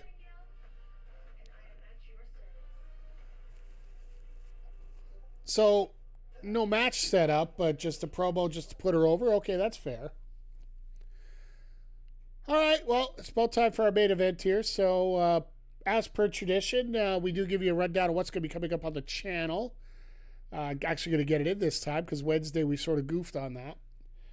But, yeah, just heads up right here. Right after we're done here, over on the Twitch channel, we are going to have Backbreaker Pro Wrestling. We are going to open up on the triple threat match with my character taking on Nat's character, Seth Ross, versus a newcomer to BPW, Jupiter Rising, in a triple threat match. Seth Ross will be accompanied by his tag team partner, Nick Ontario, who they are the tag team champions. And then Vivian Sinclair, one half of Looks and Loggers, my personal second security, along with Morgan Cross. She will be in action against another newcomer, Fallen Valkyrie. And in the main event, the Retro Balls taking on the Dad Bod Squad. Both these teams think they can get a title shot right away. Let's see. Let's see what happens when they face each other. So we'll run through that, but you also got to remember, MCG does have that wild card championship, so he could use that for a world title match. He could use it for a tag team title match. Hell, I might even have some new titles coming up. We'll see here. But coming up tomorrow, as long as I'm not coughing like this all GD day, plan is to check out a brand new independent game that just released on Friday. Since I suck at MLB as a general rule, Road to the Show's been doing good, and we're going to keep going with that. But since I suck at MLB, we're going to try a little indoor baseball, where you get the physics of, breaking stuff in-house as well. It looks like a very fun game to check out. So plan is for tomorrow night to be there. If I can get Backbreaker Pro edited in time, we'll do it tomorrow. If not, we'll do it on Monday. And whichever one we do, we won't do the other one. And then Tuesday after the Blue Jays game, we'll probably get into some MLB The Show, Road to the Show, just to catch up a little bit here. And then Wednesday, we will be here with AEW Dynamite as well as Backbreaker Evolution, which is going to feature, I'm not going to say it's going to be an event, but it's going to feature AWS versus Walker Pipe Guy, an eliminator match for the BPW World title. AWS managed to get the pin on Evolution this week in the main event 6-man tag, so he has earned himself an eliminator match against the champion. So, but yeah, if you're watching over on the YouTube, make sure you give the thumbs up. Make sure you subscribe. If you're watching over on Twitch, make sure you give the follow. Sub if you really enjoy it. And just enjoy the night here.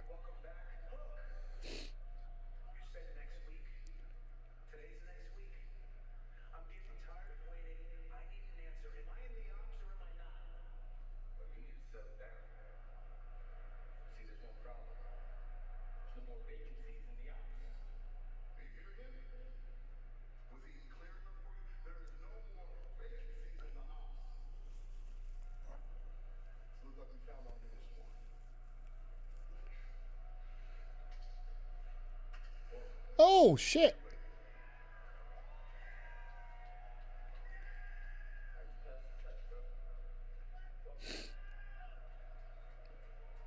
What a piss-ass test. So Bowens is artificially a member of the ops now.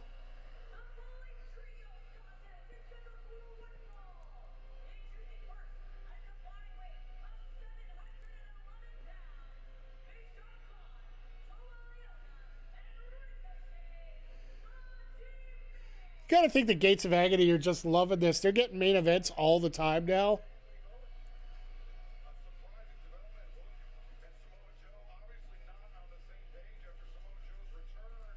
Well, I guess Shibata isn't working as much as he normally would, so it makes sense.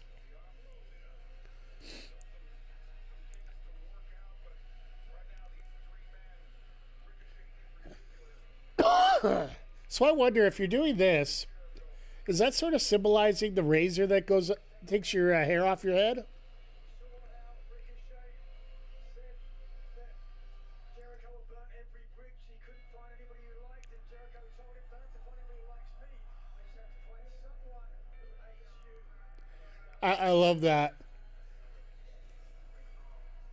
I just have to find people that absolutely hate you, and it's like, no, I have lots of money. I can pay you.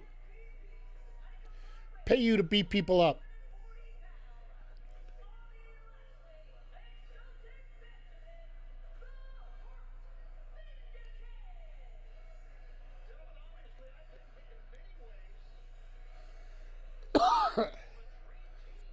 This is a bit of a dream team, if you ask me.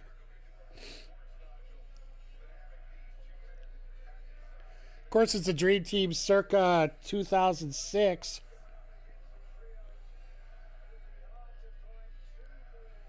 Back when Lashley was like ECW champion and shouldn't have been. Or else fix the fucking brand, one or the other.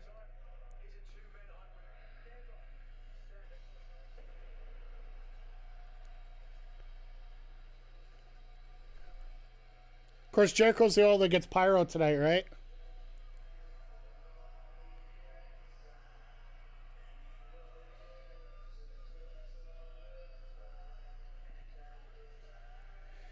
Oh my God, he's selling out of those shirts. The guy who gets his ass beat by the Demand each and every week.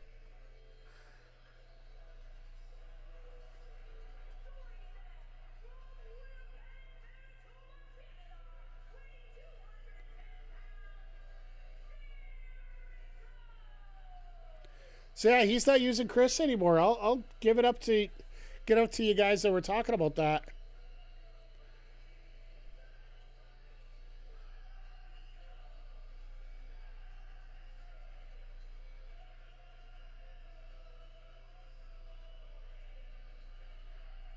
Shelton's just bobbing to the music.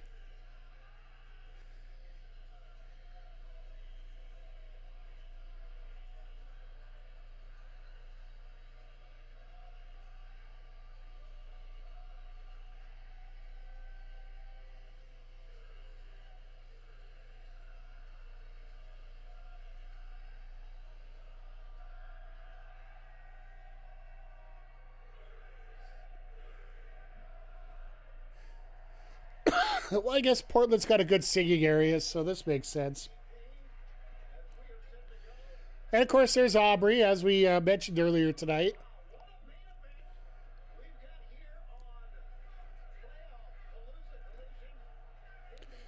See, if they were going to make this playoff Palooza, they should have made this an elimination match.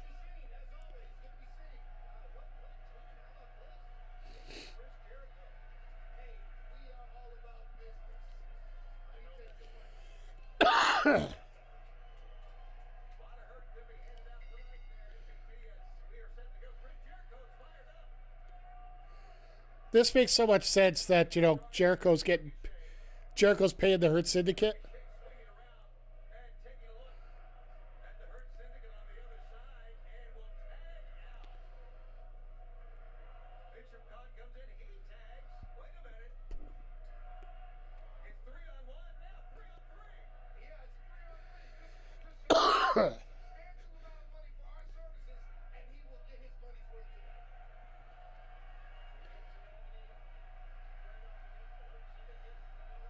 All right, now we're going to start with a hockey fight. You know Jericho was fighting for this.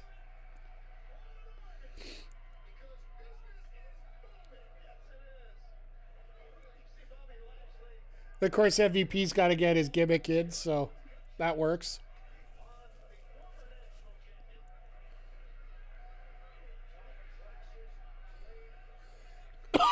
Shivani feels extra proud of saying former champion.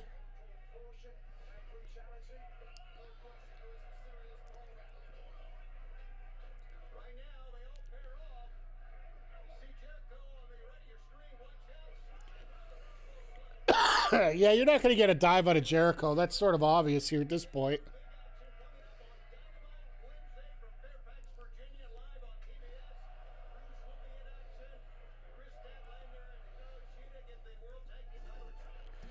Well, at least we got, what, 4 matches booked already for Wednesday?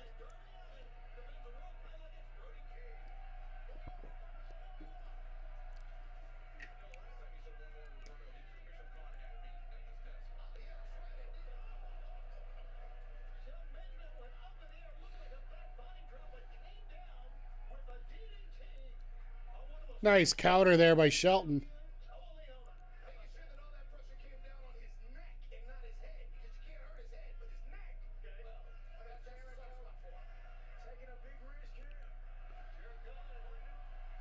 It's like, screw it.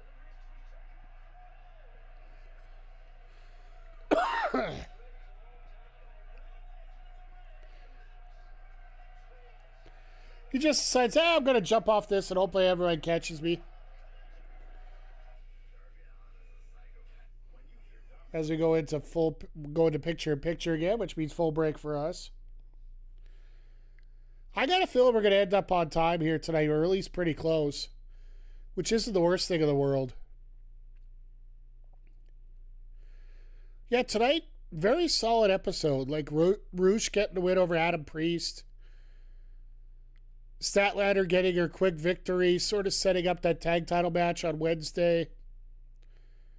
Which I honestly feel she is going to walk out on Statlander. That's when things are going to start picking up a little bit. One of them's going to walk out on the other one. That's the easiest way to put it. MJF Kevin Knight, I really wonder how that's going to go. If if Kevin Knight gets like a fluke victory, I don't want to say fluke, but like a surprise roll-up or something. And MJF just starts getting a little bit more unhinged. Could cause a DQ in the main event.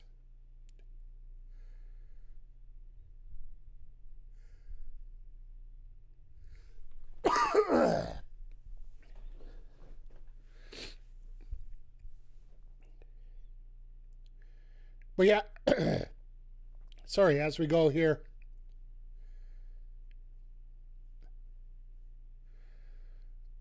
I do feel that AEW is getting on the right track all the way to Double or Nothing here. It's just, where do they take those final steps? Because for me, that's the key thing for me.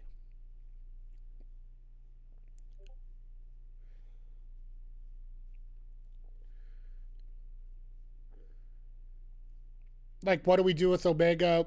What is going on with Ospreay? That promo with Ospreay is just absolutely fantastic. Ospreay and Moxley. It leads to so many questions going forward. Could Ospreay be joining the Death Riders? Could Ospreay be on his own and want to challenge the Death Riders just to be better than them?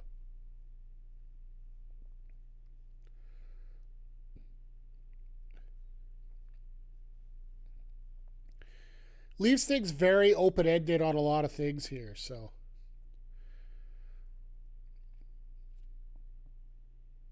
And who would have thought possibly your two most valuable wrestlers in your company right now, Jon Moxley and Will Ospreay, could work together in a program and just produce magic like they are?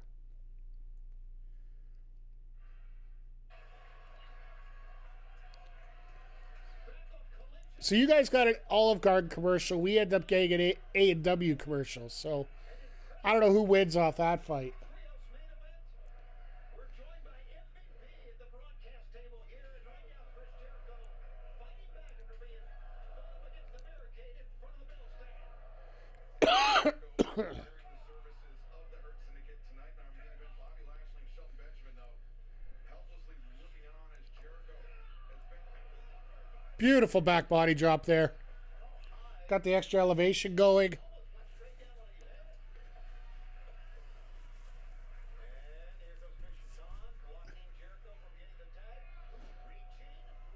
Shivani, you're supposed to wait till he's trying to reach out for the tag before he...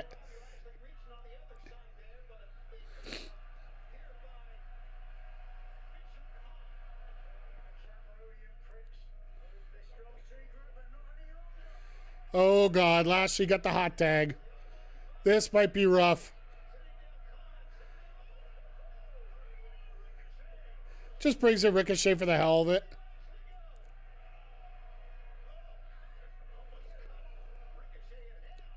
Got to talk to Clark Connors. You know, he did that earlier tonight. Jesus.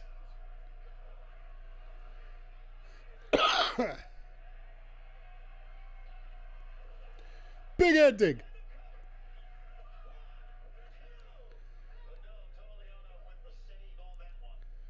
Well, I guess that.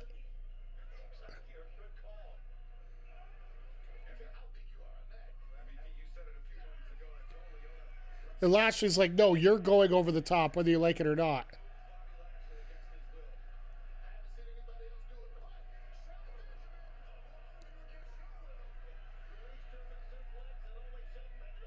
Shelton with these releases, my God.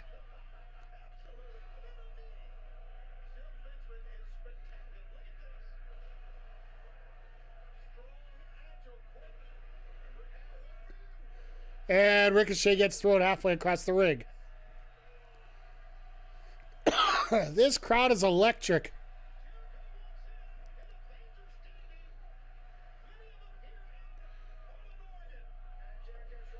But he's not legal anyway.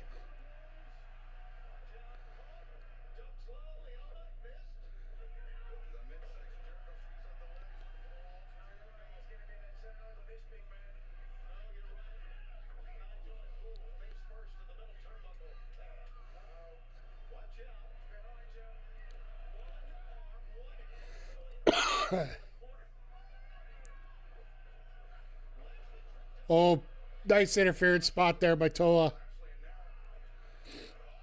Samoa drop out of nowhere.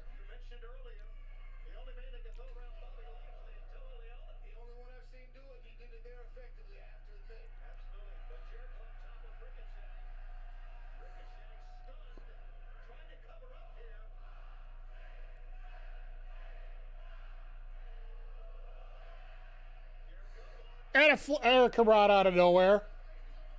Jesus criminy.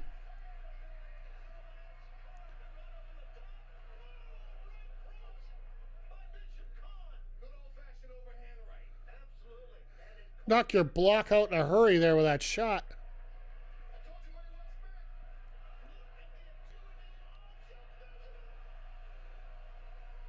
He didn't get a full grip, so he had to release. Oh, God.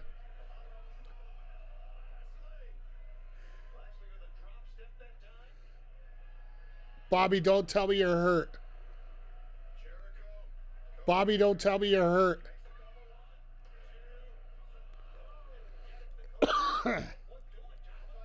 On that spear, it looked like his knee buckled and he wasn't able to get up after.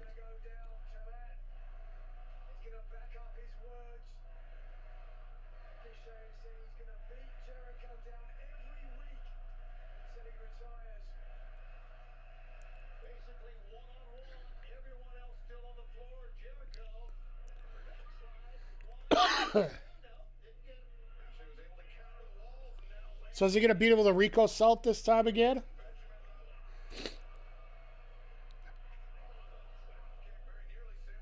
Okay, no, Lashley's okay.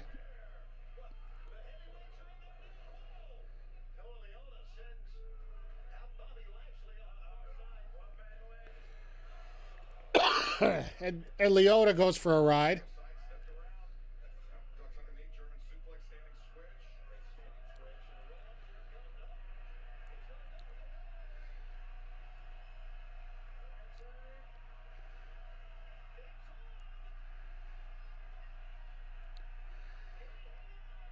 Is he actually going to tap out? No.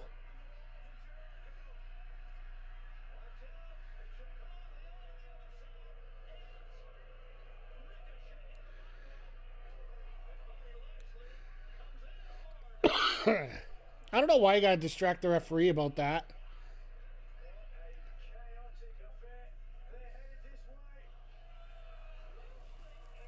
Oh.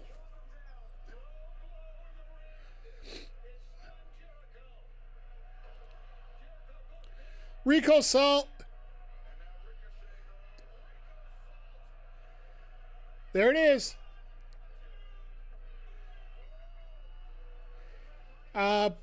The line tamer is really hard on people's necks. Because you're literally sitting on the guy's neck and you're twisting.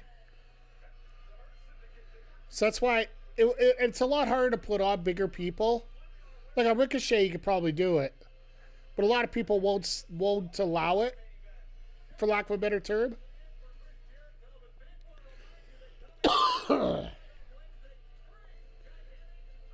But yeah, you're literally sitting on a guy's neck, so it's not exactly the most accommodating move in the world to take. And a lot of people just won't take it. So, and they literally went dark in a hurry on the show here. So they had a hard close of 10 p.m. Eastern. They got it right at 10. So all in all, tonight a pretty good show. Set up some more storylines. Roosh is going to be in action on Wednesday. Sheeta and Statlander get the title shot on Wednesday.